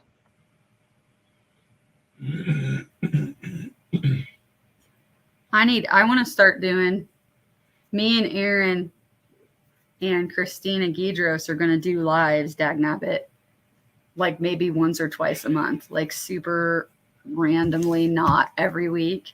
And I think I'm just going to like pick random people and be like, come be on the live with us. Cause it's just so much more fun with more people. Oh yeah. And that way if somebody has to step away with it for a cancer stick or have to step away from the computer, you know. Yeah, what happened to that one guy that's always here? I don't know what happened to BC. What is And BC Desiree? for? British Columbia? No, that's his initials. Oh, Brandon, I don't know what his last name is. something that starts with a C. Uh-huh. I think I have made close enough. I have 3 pairs now. And anybody that wants to come up is welcome to come up.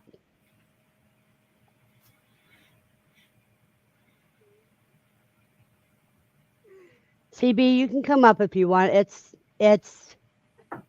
attached. The link is pinned to my channel.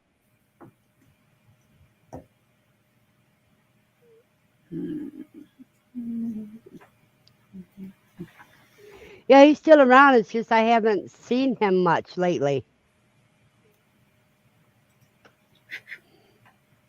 I need to go get some more coffee. And Lucy wants attention. Always wants attention. Whose coffee cup are you rocking today? Gidros. Nice. Because that's the biggest cup that I have. Do they have one made just for you, or do they sell them? I don't know. I'm like, I didn't know they sold them on their website. They sell a lot more stuff than they list on their website, though. I need to order me some more honey. Yeah. With all those extra hives they have. Oh my gosh, yeah, when he jumps in, he so does, many he's worse swarms. than I am. That's what I said. He's worse than I am. When he goes into something, he goes in whole hog. Oh, I know. And he started like me and him started the same. Oh, Matt from Grafted Branch was talking about wanting to do bees next year. I'm like, there's lots of us that could help you. I don't know how much help I will be, but Aaron Guidros would be a lot of help. Yeah, and Lane, the way Lane moves, that's true. Yeah, so quick. He learns from his dad, then he goes on Google and does more research.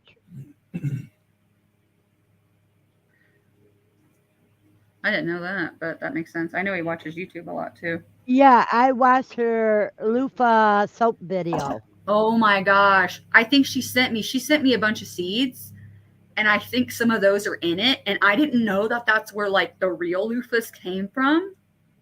And I'm like, "Oh my gosh, I might just have a random yard of loofahs next year." But Well, people all that here she go nuts for harvested that today all was from natural 2 stuff. plants. Huh?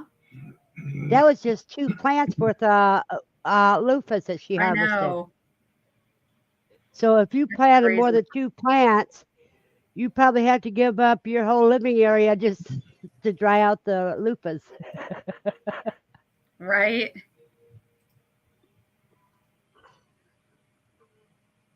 Let me see here. Oh, I should do this like this so people can see what I'm doing. Boy, oh boy. You just got 2,000 red wigglers? Oh, cool. Ooh, who said that? Oh, Now, nice.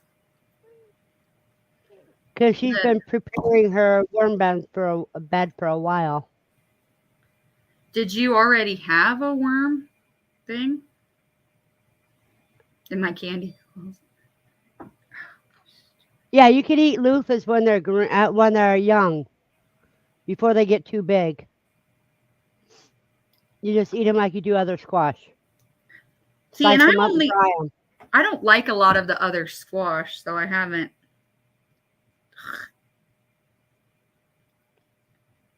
I like spaghetti squash. That's pretty much it. You crazy feather.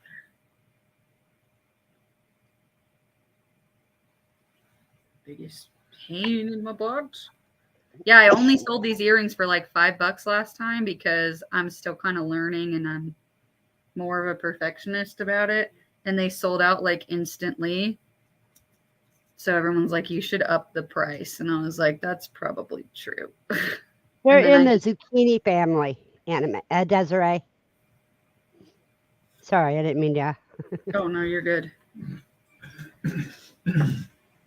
We have squash bugs really bad here. And they get everything. Or they try. Oh, you know what I had real bad? I had the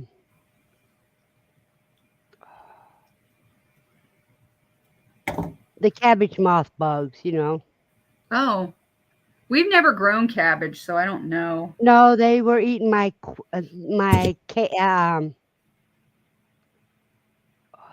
oh, my mind's going blank. I can't think of the name.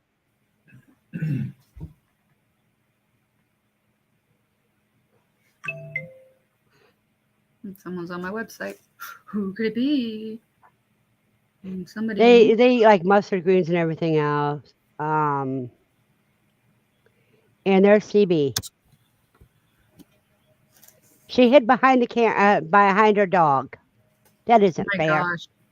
That is a cute dog. Look at its cute little underbite and its little bow. Where'd she go? Come back. CB. Well, something must have happened just since she came on because she had to turn off her mic and everything. Yeah, guys, I'm here. I'm just trying to get set up. I'm we new wait to till you're doing ready. this. I'm trying to figure it out. Now hit the you know when you what's it say after start camera? Hit the start camera so you can show. My purty face. Yeah, This is the first time I've had makeup on any of the streams, so I never wear makeup. I take that back. At QuailCon, I wore mascara. I think one day. I do it once a day. I do it in the morning, and that's it. And it's like if it wore off, or if I worked out on the homestead and I messed it up. Well, sorry you missed it, but I did do it once. So CB, what do you have? I got chickens, rabbits, and dogs. And And do I'm you gonna breed do dogs?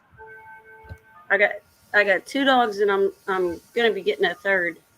I got a German Shepherd and then that Maltese that you see on there. Does the German Shepherd leave your critters alone, or do you just keep them separate? Both. She has gotten them a couple times, but I think that she's trying to help, and she's just too rough. Oh, But and she did get a hold of some baby rabbits, which broke my heart one time. oh, that would be But other than that, she leaves. She's really good. They torment her. They go over her. I'll put her on the lead between 2 trees, and they go over and drink out of her bowl, and they'll go in her little igloo That's dog funny. bed. Yeah, I mean, quit tormenting her. She's leaving you alone. Speak of the devil, and he appears. There's BC. There he is. Don't breed the Shepherd to the Maltese. Well, I guess it depends Yeah. on the gender, though, right? Well, if the shepherd's female, you can. Did you say breathe You them? can try Yeah. if it can reach. Well, you put her on a chair and let him breathe from there. That'd be funny. We were talking about you. Everybody was asking where you been. BC. Yeah. Good to see you, BC. Okay, you'll be home tomorrow morning. Okay. Oh, where's he at?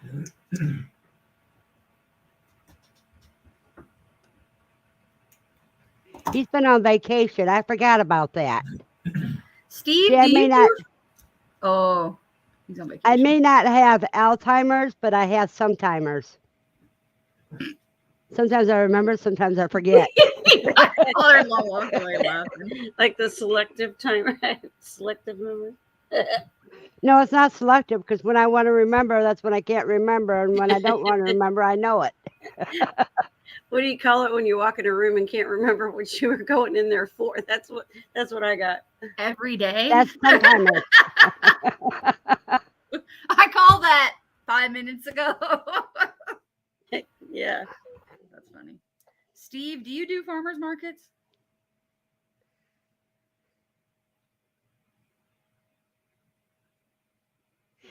Hey, Tuber Chat. I love farmers markets because I don't do If you my guys want own. to, if you guys want to grow your channel, you have to subscribe to Tuber Chat. Tuber chat, like a tuber, like a tomato tuber? Yep. I mean, like a potato, I mean. Yeah. He just talks about tomatoes? Tuber type. Actually, oh, you're in somebody else's. You're in Huga's probably. I'll put Super Chat on there. Oh wait, there he is. Hi. Yeah, Super You're on Chat Reddit? is Super You Chat can does share the live stream on Reddit? Well, it shares a link to it. I know you could do that on Reddit. Super Chat is the total name is Tuber Chat Connect and Grow, and what it is it's a channel dedicated to connecting a lot of the small channels, even some of the larger ones, but connecting everybody together. You get to it introduces you to all the new channels out there, And he spins the wheel to who comes up and whose channel he shows off and stuff like that. yeah, it's good stuff. It gives you, Oh, so he it's kind of usually like Matt does. Matt does that, but he highlights one for like 4 weeks.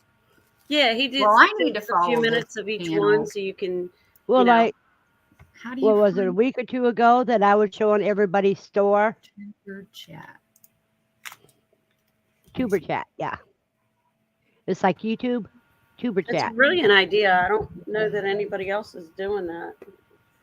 David Matt Lynn, from Grafted Brand is doing something similar.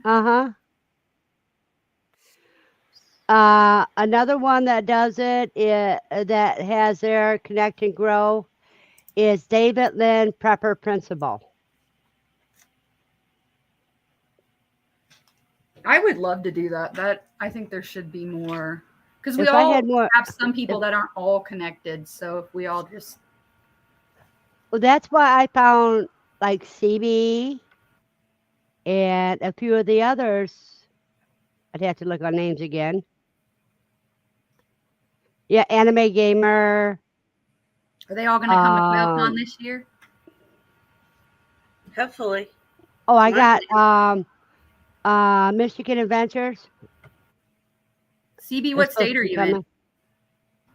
I'm in Southeast Indiana. Not Oh, that far. that's super close then. That's like Oh driving. yeah, Yep, she's Miamisburg real is. close to me, to everybody.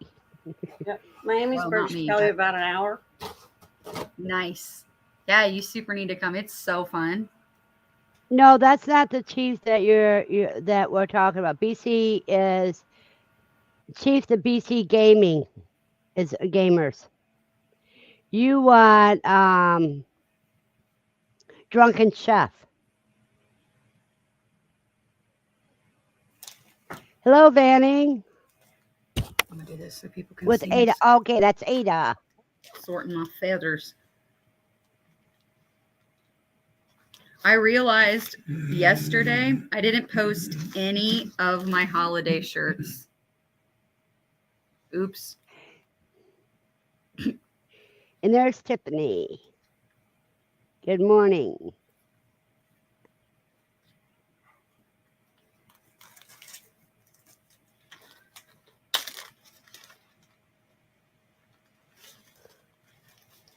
Yeah, I can't wait till If you are in my room, you can type in exclamation point and the word Quail and drop your links.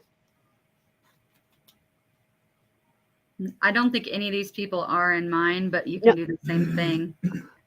Or they can be in yours But most of these are your people. or who I gets, don't think any of my people actually watch the lives yet. I only have like 120 people though. So Hi, Canadian lot. family.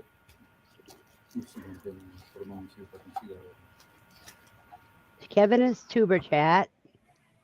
Tiffany is Canadian Family. Ooh, what Stevie part is of Canada? The part above Utah? oh, I have 1.32 subscriber. 1.32K. You get up to 500 and you have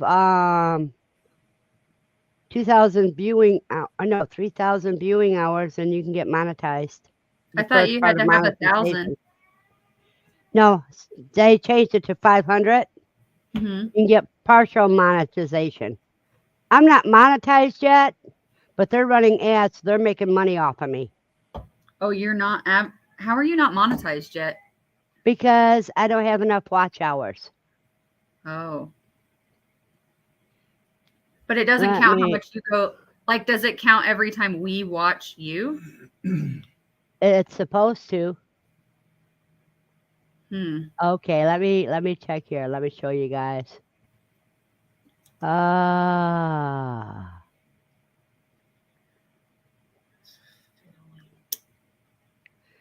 Let me share this out.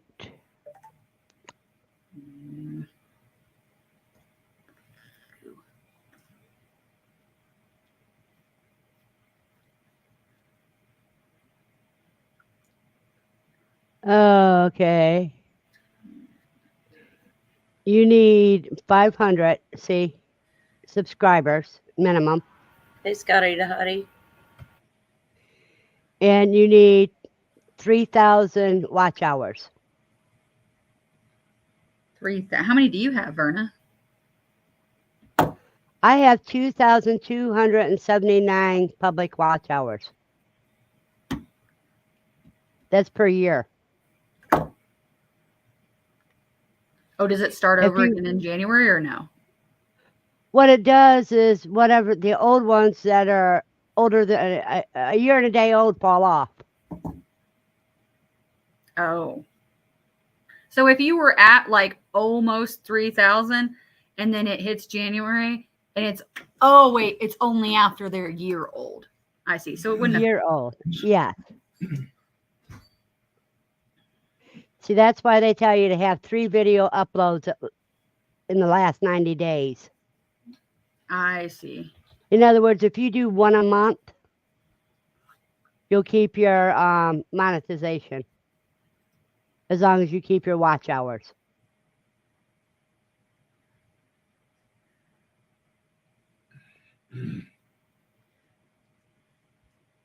So you have to have at least 500 subscribers and at least 3,000 watch hours to get the first stage of monetization. That's super chats and members, stuff like that. Oh, And I to see. get wait a minute. To get the everything monetized, then you need 4,000 watch hours But like and monetized isn't 1,000 a subscribers. ton, right? Pardon? It's not a ton of money though, right? Not till you're like huge. Not until you get big. So like does Slightly Redneck make a lot of money or not really? Because I Well, mean he just hit 100K. Wasn't it? yeah, yeah. I don't know how much he makes. Oh, wait a minute. Let me show you. Let's see. We can find out in this way. If I can find it. You kind of got to figure it out too on how much you're putting into it, how many hours, how much effort, how much time, based Well, a lot of on us all of do, that I mean, is like- whether or not you're making money. I genuinely, if my people find it helpful so that I'm fielding less questions, it helps me a ton. Yeah. My Yeah. customers and stuff. I think a lot of because I'm people do it constantly- to, whether I get paid or not, it saves me a lot of time yeah, people do it just to because I'm offset not answering their the same question cost. every day. Oh, I can't find it because Windows dropped one of my things, so that I used to be able to tell you what people were making on YouTube. I've That's Googled one it of my before. folders. Huh? I've Googled it before when my son was asking Yeah, me but like, there's an actual website.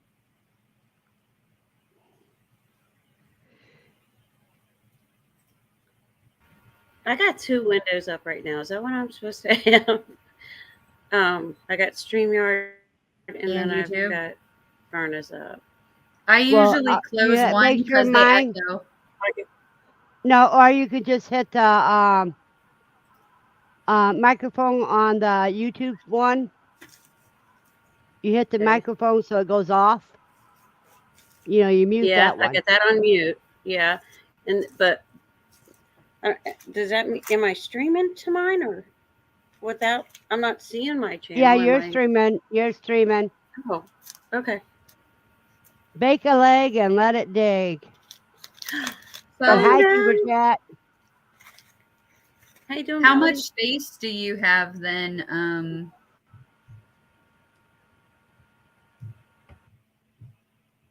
Not Verna, because I know Verna. I like your name disappeared again, and then I was like, "What's your name again?" CB. What is it? It's CB. CB. CB. I was gonna say BC, and I was like, "No, that's not it. That's that dude." Yeah, that's what I couldn't remember. Social Blade. I had the link for it. CB. How much space do you have? Like, how much property? A lot.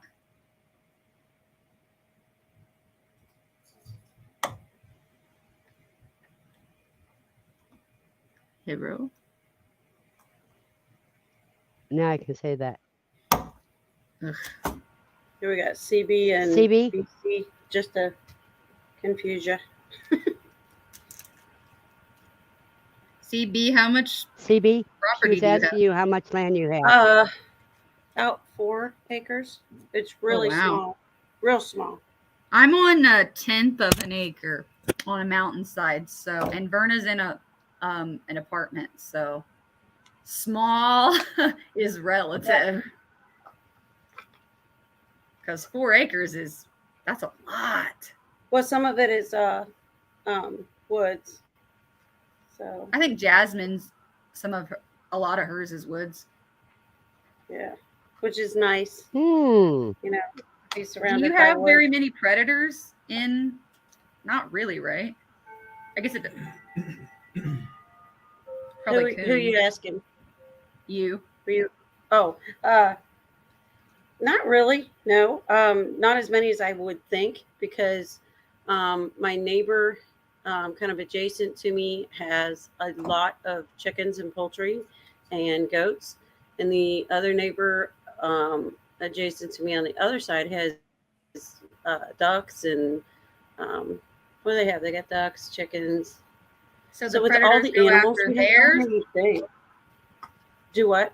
Do the predators I'm go sorry? after theirs instead?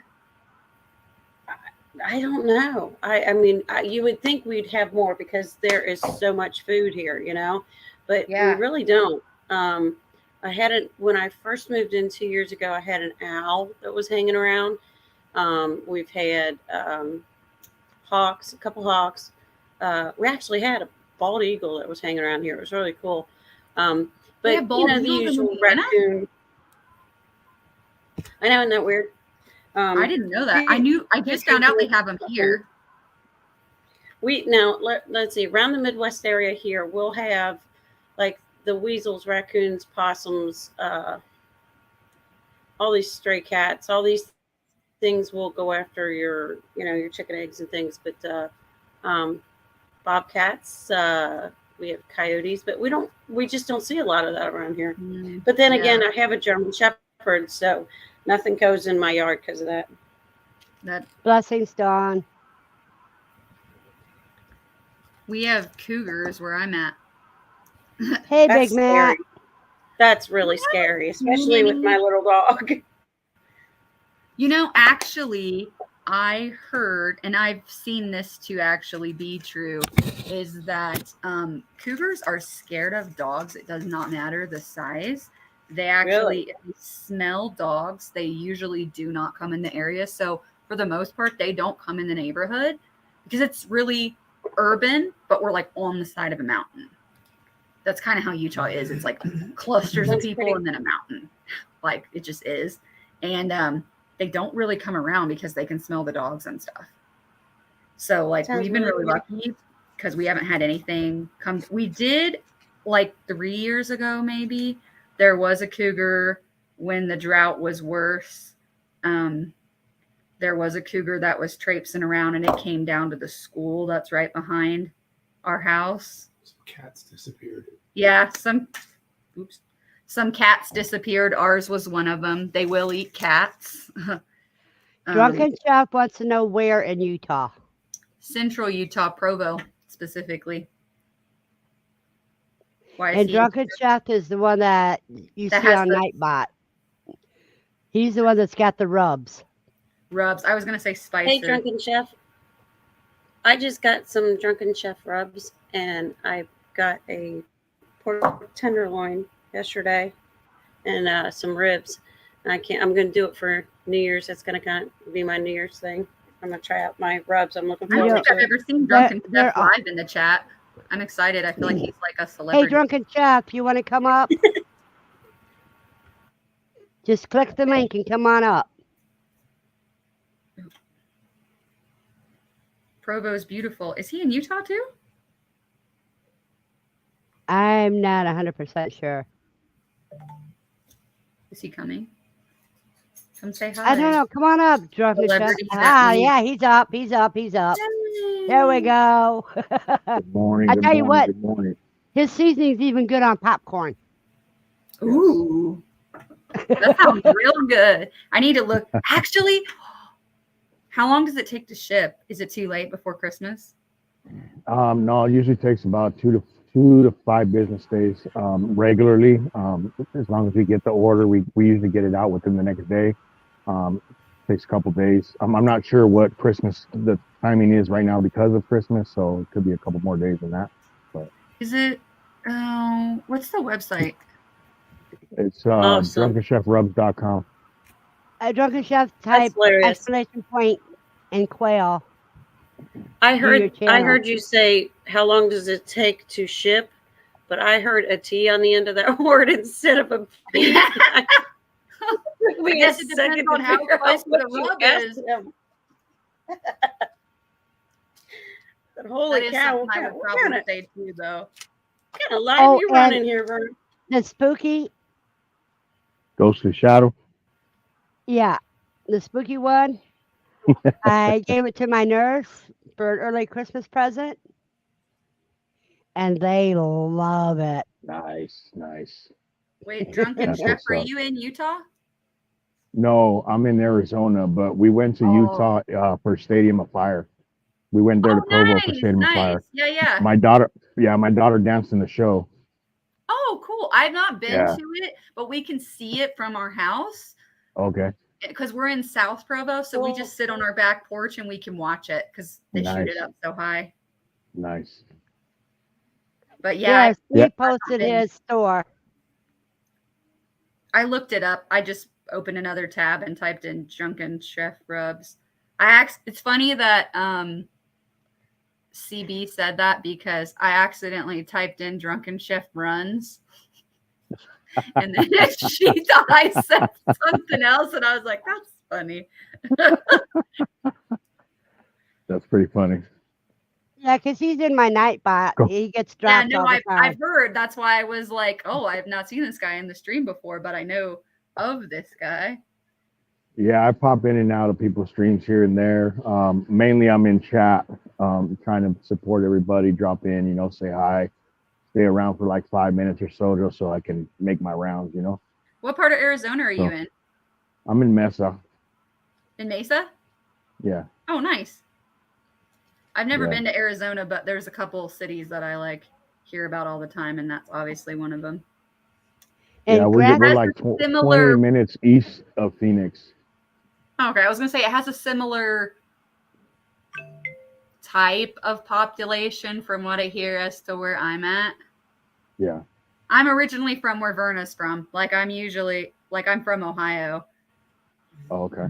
but I moved out here in 09. No, Westboro. And I almost Grafton moved to Branch Arizona. is near Mesa. He's on a Mesa in New Mexico. Oh yeah, I remember him talking about that, and I didn't actually know what that meant until he talked about that. I was going to go to ASU when I was younger in Tempe. Yep. So I went out there and checked it out.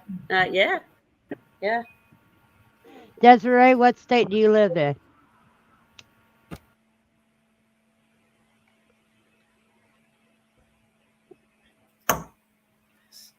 This earring. Flipping earring. You guys got to see how frustrating this is. Stupid thing. Y'all, it's a good thing Black Friday's over with. I need to just save myself here. Save me from my own self and shopping here. I'm sitting here opening all my Amazon packages as though it's Christmas.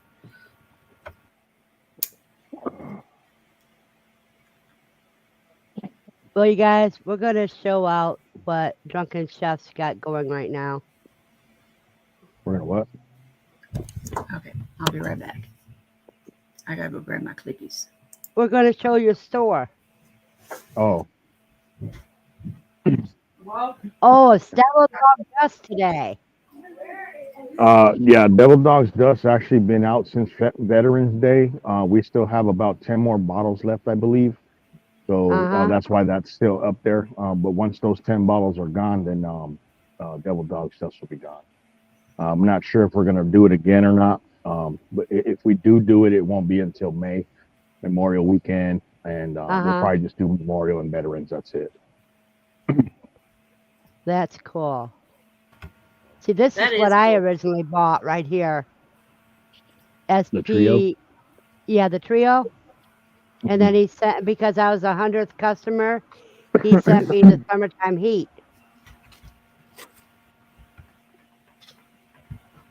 That's like when you know you're cool. When you got your own barbecue rub, yeah, that's the ultimate cool right there. I appreciate that. I don't feel cool. I'm just me.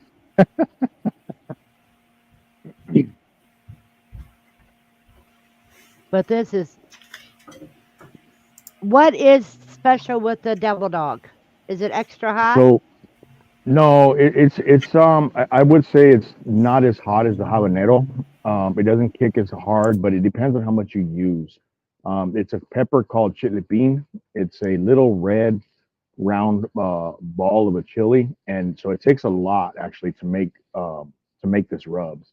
And the chilies are not very cheap, but they're mainly grown in Mexico, but it's also the pepper of Texas. That's the Texas state pepper. So um, I don't know the Scovilles on it. Maybe you can look it up and check it out. But I don't remember. We did look it up. But I feel personally, for me, it's not as hot as the habanero. It doesn't have that much of a kick, but it's got pretty good flavor. And if you add more to it, then that's when you're gonna start feeling that heat. And then if you cook with it, the fire or the griddle or whatever it is you're using will start to bring out the skulls a little more. So that's like Yeah. with any one of our rubs. And see, I love them. I put them on anything that I'd put salt on. I mean, I've heard people put them on popcorn, on fruit. I had a guy out of California, shout out to Cholo Trucker, put it on a ice cream bar. Took an ice cream, hit it with that, and then put it back in the freezer overnight. Came out and ate it with that with the jalapeno. I was I like, put man, I've never seen that before. I sliced up pineapple Okay, and I sprinkle summertime heat on all of them and put them in the nice. freeze dryer. Oh, okay, And they are excellent. nice. Hello, Shannon Retirement.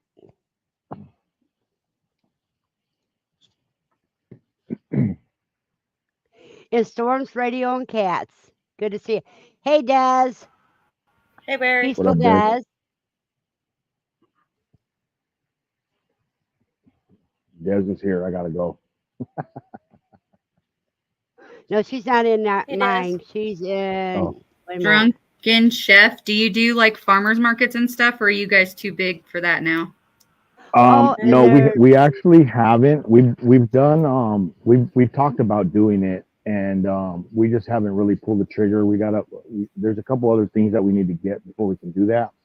But we've done like a couple of barbecue competition events that I know a couple guys from, and they'll tell me, yeah, just come through and you can do your stuff, whatever. So we've done that, but mainly the main thing we do is just pretty much YouTube, social media. That's awesome. Is that your full-time job or just your like side passion?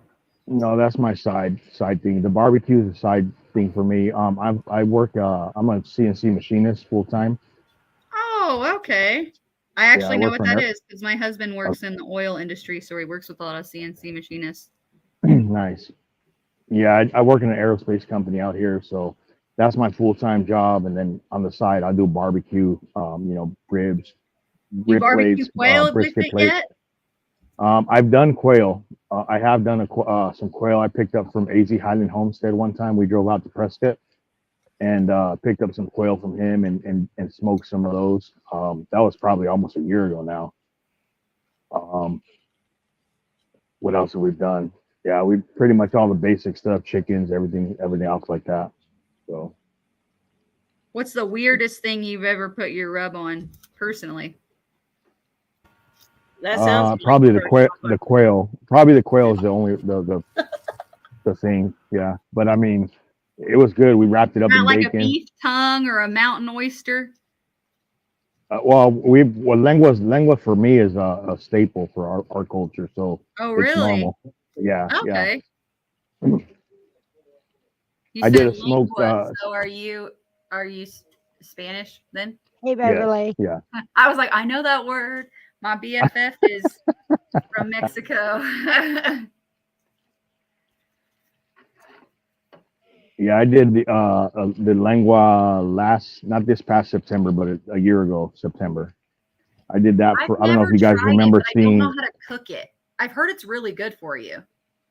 It's good. You got to boil it, and then you got to peel the outside layer of that, and then you can throw it on a griddle or in a pan, chop it up, and just kind of fry it a little bit, and then you eat it with tacos or whatever you want to put it in. Doesn't necessarily have to be tacos, But you shred it though, as long as you pull You the can outer skin off. yeah, you can shred it. You can chop it up in chunks, pieces, anything like that. Yeah, I've never Hey, tried. Shadow.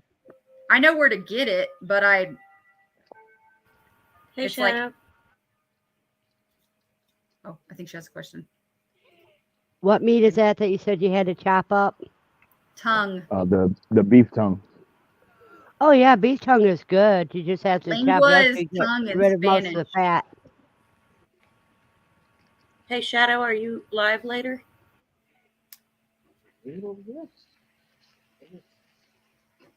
I should do this every day. I feel like I'm getting them. If you go into my playlist area and look under delicious foods, the lengua video is in there that I did. You guys can take a look at that. Okay. And Desiree I is know in how to spell my room.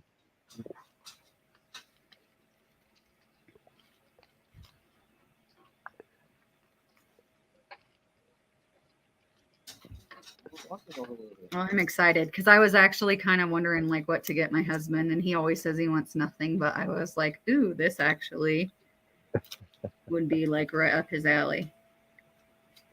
I kind of, where do you go to like a specific butcher to get beef tongue? Is there a better place to get it? I know I've seen it at like a grocery store, but I get mine from Hold on a Walmart minute, people. when Really? they have it. Yeah. do they always have it, or is it Not every Walmart has them, no. okay? But if I went to like a butcher shop, they probably would have it too. You probably could get them there. I'm honestly not sure. The butcher that I go to is called Gilbert Butchery. I don't think I've actually ever seen one there.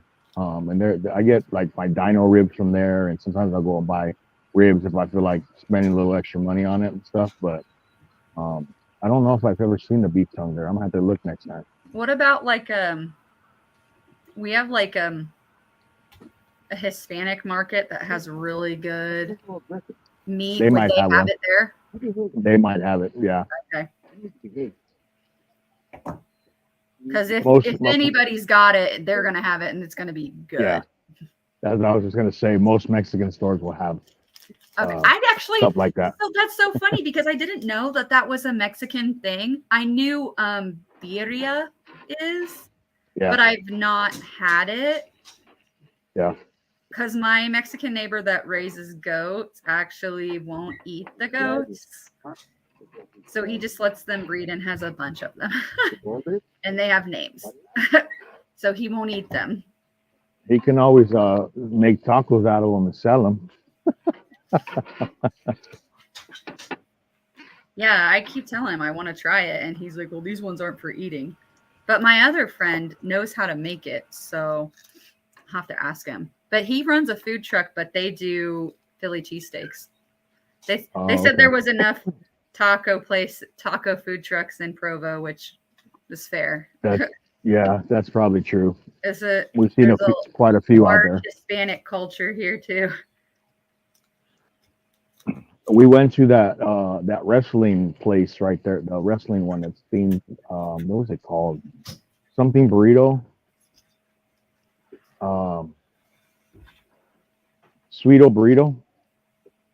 Oh, I think I've heard that. That's right along the lines. I think the next city over from you guys, Provo. I forget where though, but we did a review on that place when we were out there. Oh. Well, if you come out here and review again, you should review the meats. It is so good. This is our Philly cheesesteak truck. It is so good. We eat it so many times a week. And we don't get a discount. So they were their best friends. I'll have to reach out to you when we go out there. We need to review Arizona in January when it's freezing here. Make a trip out there.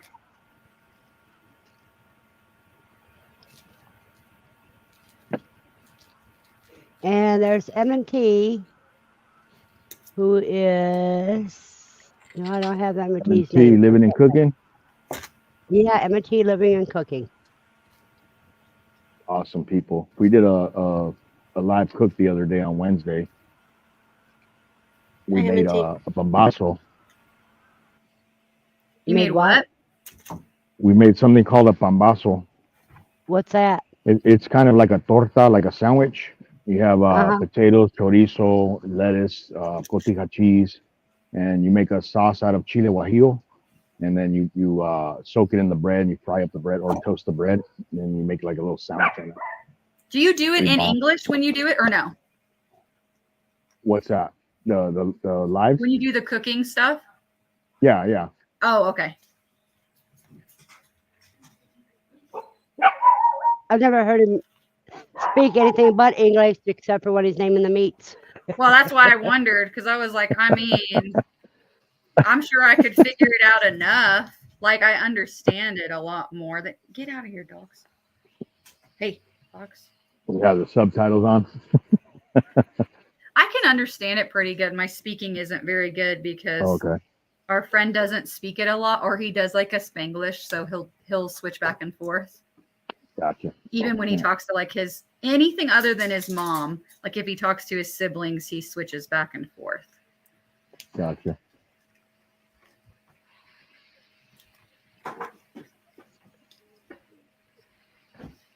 Aha! I finally got them right.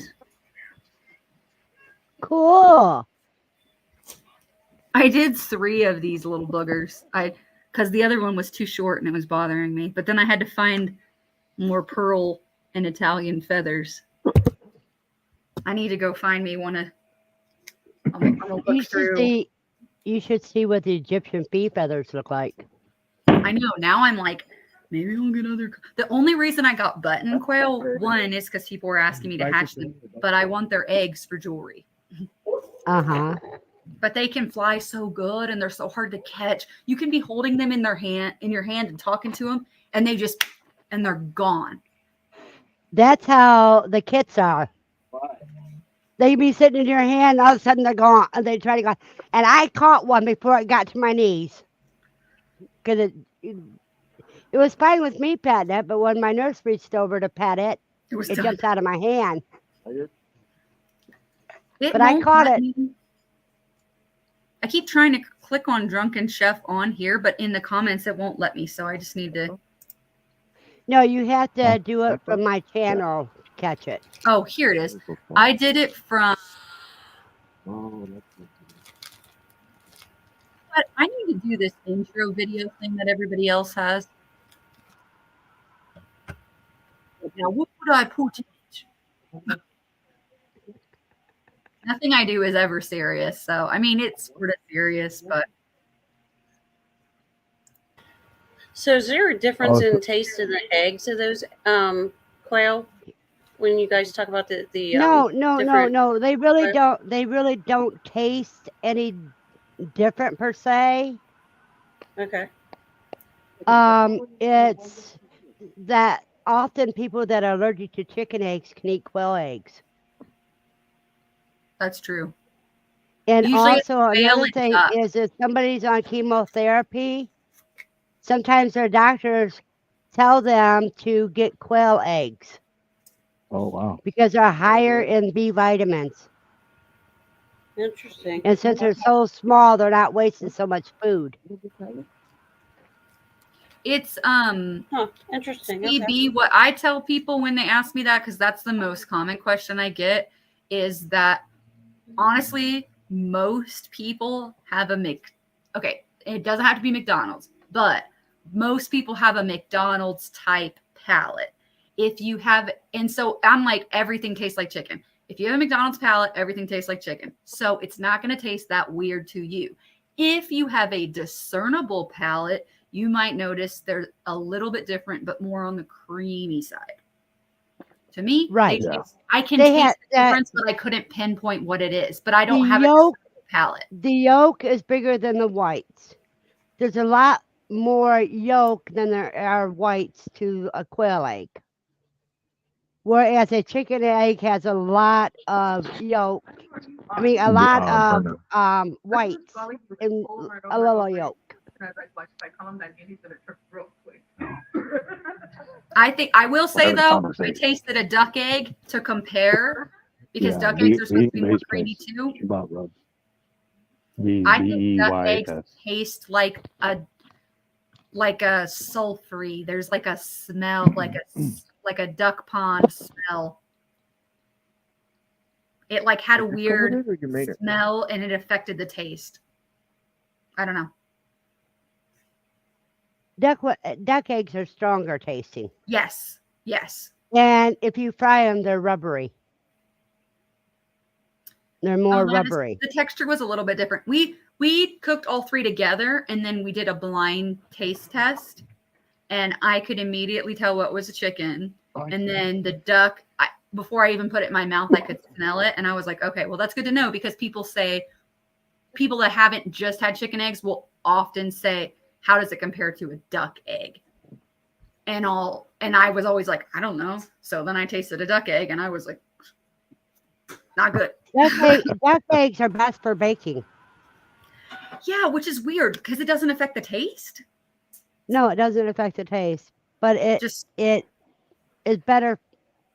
It does other things to the baking when you're baking. Can I have some too? No. Guess not. So when we had the quail we got from AZ Highland Homestead, Nick, he also gave us some quail eggs, and we did a little short on hard boiled to soft boiled quail eggs, and I did a taste test on them. Now I personally can taste the difference between that and chicken eggs because all I've ever had was chicken eggs, and we don't eat a lot of McDonald's. So when you said that, I was like, dang, that makes so much sense. So I could taste the difference in the quail egg, but it wasn't really, I guess because I'm not used to it, it was kind of like, I don't know if I could do this again. You know what I mean? And we haven't had them since then. So, but I mean, if they're healthier, why not? You know what I mean? I think it depends how you cook them too and what you add them to. Because there are certain things that I'm like, a chicken egg tastes better in. Okay. But if it's all you have, like if you're somewhere you can't have chickens, like where Verna is, like she could maybe fit a couple chickens in her house, but they stink and you don't want them in your house, you know? They're like, noisy too. They are very noisy, yeah. A chicken being quiet is like a roux being noisy on a quail. Yeah. Yes. Let me answer that question. I have done that before. I can't remember how long ago it was, and we did a video on that. I'd have to look and drop it in the chat later or something. But yeah, we have done that. Well, Steve's been dropping your video link so people can find it on your YouTube channel. Okay. Appreciate whoever's dropping that. That's my moderator. It's my cousin. Ooh, the witch S.O. doctor? Swanson. S.O. Swanson. Oh, I can't see chat. I'm on my phone, so I can't see chat. Well, you can see it when I put it up there. Mel, hot smoked ones are so good. Like I'm horrible at cooking, so I learned that if you just put raw quail eggs in the smoker, they hard boil as they get smoked, and they're really good. I imagine chicken eggs would be really good like that too. Yeah, that was a suggestion from one of my friends from work, Bobby. He was like, "Hey, have you ever tried this?" And I looked at him kind of weird. I was like, "Really?" I was like, "All right, I'll try it."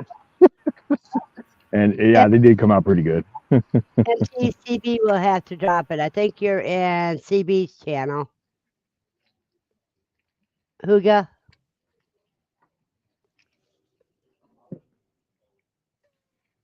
You put it in your smoker on the grill like it's a steak. Yeah. So you put it on the cooler side.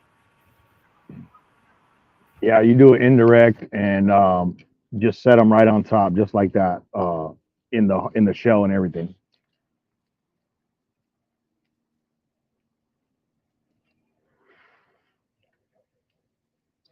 Yeah, Huga's going to have to put it up there.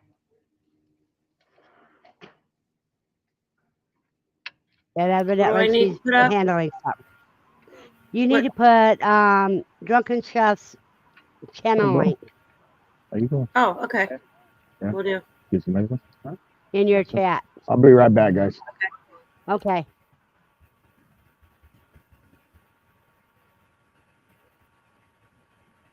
I was sending you, Verna, I was sending you a coupon code for Chewy. Oh, MNT said hi to me. And I forgot to say hi back. Hi. I don't think I know them yet. Oh, they're on I can never say that name right. Uga. Huga, that's right. One of my friends told me that, and I had never heard it, and then I saw it here, and it was the second time I'd ever heard of it. It And her is name's a CB. yeah. I just go by CB. It's easier. Huga is a concept. You can just Google the word Huga, and you'll see all the stuff come up. It's about being chill, having a peaceful, happy, calm, striving for that in everything, in your house and in your lifestyle, keeping things simple, more natural. So you need goats then. You can do goat yoga. Oh, goodness. Yeah. If goats weren't destructive, I'd say yes. But Well, yeah. you get the Nigerian Goats are dwarfs. so cute. You need to get They're like so cute. And I Nigerian do make dwarfs. soap. I would love the goat milk soap. I get the goat milk. I trade it. Everything around here is in barter. So, somebody's got bees and, somebody else goes fishing and we all trade our stuff. I trade my rabbit meat. So I don't even really sell. I don't sell my rabbit meat or anything like that or, eggs. I love Everything that, is- though. We don't have neighbors like that, really. Yeah, everybody around here has something, and then they trade it, whatever their thing is, or at least one thing. That's good, though. Like, Hunters have because deer. when money's not worth anything, trading. Yeah, will and be- everybody's just fantastic. I mean, we had a lot of high winds and stuff in the Midwest, and we had storm, and I was surprised when I first moved out here that we had a storm, and the next morning I had tree limbs and things everywhere, like everybody did, and people were just showing up on ATVs at my house with, ready to just start. It was just a thing. They, it was never even a question. They just go around and start cutting all that stuff up for everybody. That is sweet. Welcome back, Chef. Yeah, I only got a couple more minutes. I got family over. We're making breakfast, and I'm about to start assembling these breakfast burgers. We're gonna eat. You guys want to peek at this? Ooh, yum. I did a video on this yesterday that we dropped. Is Carl's Jr. breakfast burger, or Hardee's for those that are in other areas. Bacon, hamburger, tater tots, or potato rounds. Were you the one I saw took the canning lids and was dropping eggs and putting it on the grill and then dropping eggs on in the canning lids, the canning rings that makes it, like perfect size, perfectly round No. to fit on a bone? No, but that's actually smart. I like that idea.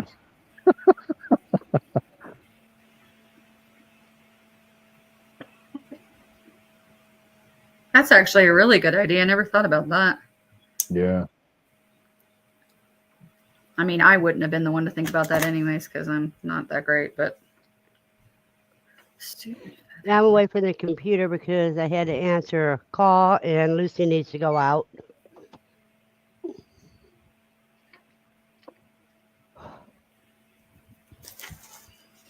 I have been gifted breakfast. I hope to get a new Lucy here. I'm still looking. I'm looking for a new dog. I lost my dog about 3 months ago. She was a Maltese, and they're expensive. And right now at Christmas time, I'm not a big, like people give them for Christmas presents, and puppies that come out this time of year are really for, for people to sell for Christmas. And, I want one that's a good dog, a really good dog.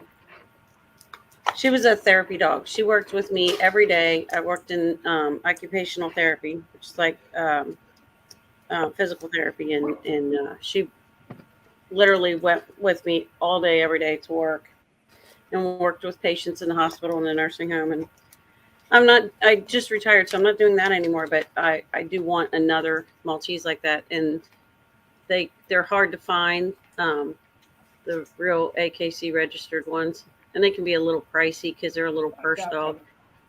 So they're anywhere from maybe 4,000, 5,000 up to 12 or 14,000. Wow. Really? Yeah, a little Paris Hilton dog. Yeah, I retired to the country and then get me a little Paris Hilton purse dog.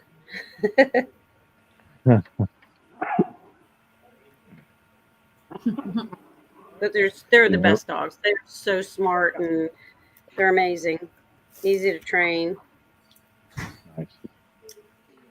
and cute, little white fluff. So it'll be probably full grown, like 6 or 7 pounds at most. Oh wow. Tiny. Yeah, I ran around all day with her in a bag. She'd go visit patients with me in a bag, and I'd set the bag down, and she'd just stay in it until we were ready to work with her. And you know, she helped a lot of people. And Yes, I told them to bring me a that only diaper. works in my channel or Kelly's channel.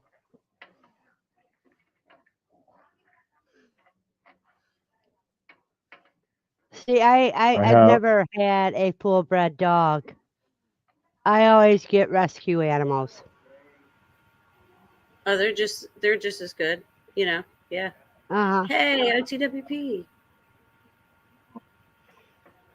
I'm sorry if I missed something in the chat. I'm still figuring this stuff out, so don't be offended if I miss somebody, if I don't say hi or something, because it's my little ADD self can't quite follow all of it just yet. Have a blessed day, off the wall prepper. Bye, O. Thanks for coming by.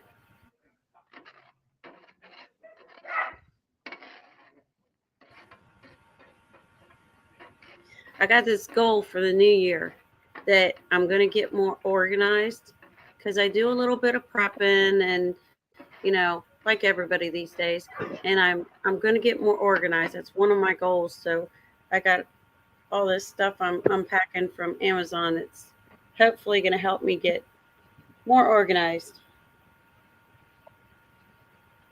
Y'all got any New Year's resolutions you're going to be doing? Any goals, plans? My only resolution is to not make any, because I never follow through.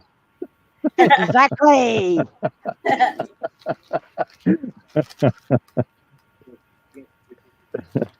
Other than that, it's we just kind of go with the flow. We're busy with the YouTube work. My daughter's got dance, so January through July we'll be busy with her dancing. We'll be back out in Provo in July for the Stadium of Fire again. So that's pretty much where our stuff is at.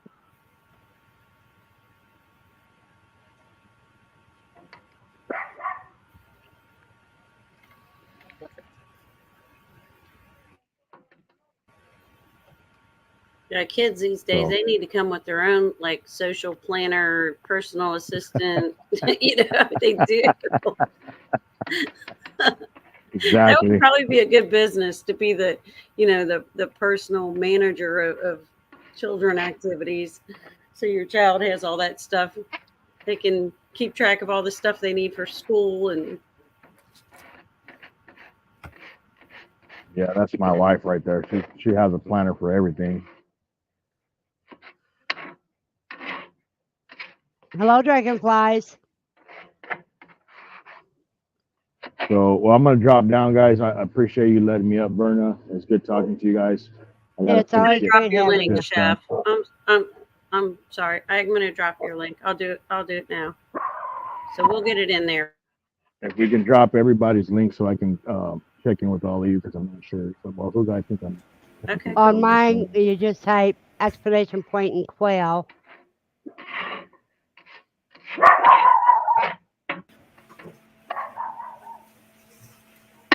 So, all right, guys. We'll catch you guys on the next one. Appreciate Have you a guys. blessed day. Peace out. Bye.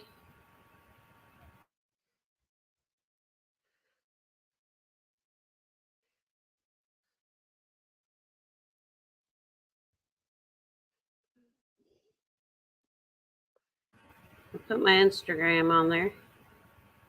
I don't know if y'all do Instagram. Sometimes it's easier, I think, with Instagram. I can just drop a picture or something. If I can't do a whole video,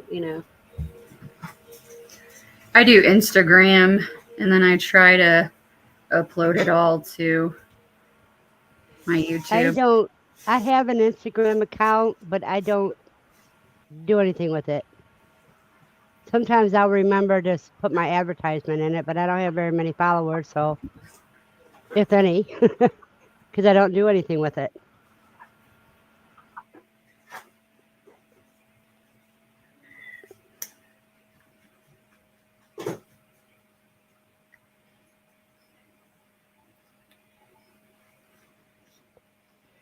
See, right now, Manola Ranch came up. See.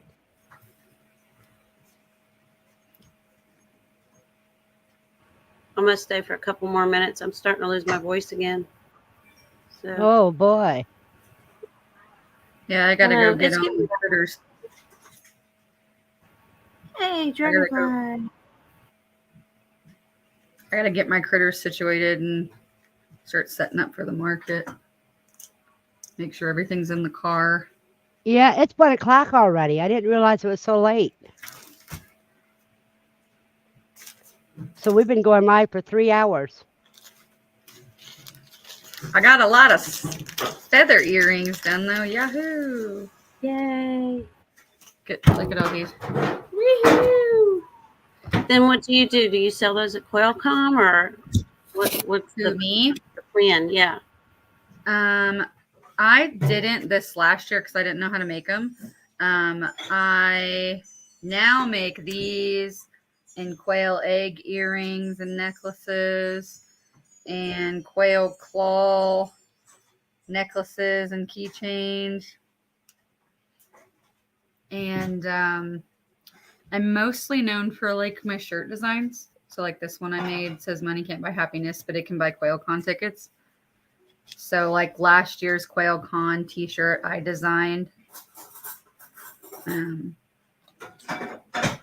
So I do all kinds of random stuff. I mainly go to the farmer's market. It's hard to sell eggs at a lot of them because you're not allowed, or they have like special rules and stuff. So You I usually have to go, have an egg dealer's permit. yeah, a lot of times. And so I go with jewelry and stuff. And then I usually have signs about like quail is the new chicken or benefits of quail eggs and stuff like that. And then people see the jewelry and they come over and then they see the signs and then they start asking questions and then they take a card and then they know, oh, she also has quail. She has a hatching at home program, like that kind of stuff. So it's I feel like it's a good segue into a lot of conversations, but also it draws in people that you normally might not draw in because they see like pretty feather earrings and they're like, ooh, where do you get these? And it's like, well, let me tell you. So I figured it would be a good way to draw in more people because I feel like just talking about quail and stuff, a lot of people are actually interested, but they're somewhere they can't have chickens and they never knew about quail. There you go, Kelly. Yeah, there's my thing. Your You store. need a t-shirt that says, ask me about my quail. Or Says ask me what? about my bunnies. Ask me about my quail. A t-shirt. I was like, that I says, don't "Ask have me that about one, my but I quail." have so many design. I have like hundreds. Like I've been designing shirts as long as I've been raising quail. So like 3 years. I just every time someone gives me an idea or I think of something funny or I see a chicken design that I'm like, I want that as a quail design, I just change it. So I like Canva a lot. So I design a lot of stuff on Canva. What could be called shorts. I missed that part. Oh, Andy Rabbit was the one that told me to do 30 shorts for 30 days. And I'm on day 7, I think, or 8. I think it's day 7 of shorts. So I have 2 new subscribers. Woo woo. But I entertain myself. My shorts entertain myself. And I'm gonna have more stories from the farmers market, I'm sure, by tonight to make more funny videos of. And then maybe You I'll guys- do random cooking with Kelly videos because that one was a random. The one I posted was a random one I did a on the long time French ago. toast. Do what? The French toast one, yeah. Yeah, the French toast one. That was a random one I did a long time ago, and then I found it and was like, oh, that's a good idea, Andy. A pink shirt that has the benefits of quail eggs. I could probably do that. I have a couple different graphics of it already. They're just not on a t-shirt, but they could easily be put on a t-shirt. So, This has been real fun, but I've got a lot of things I got to get done.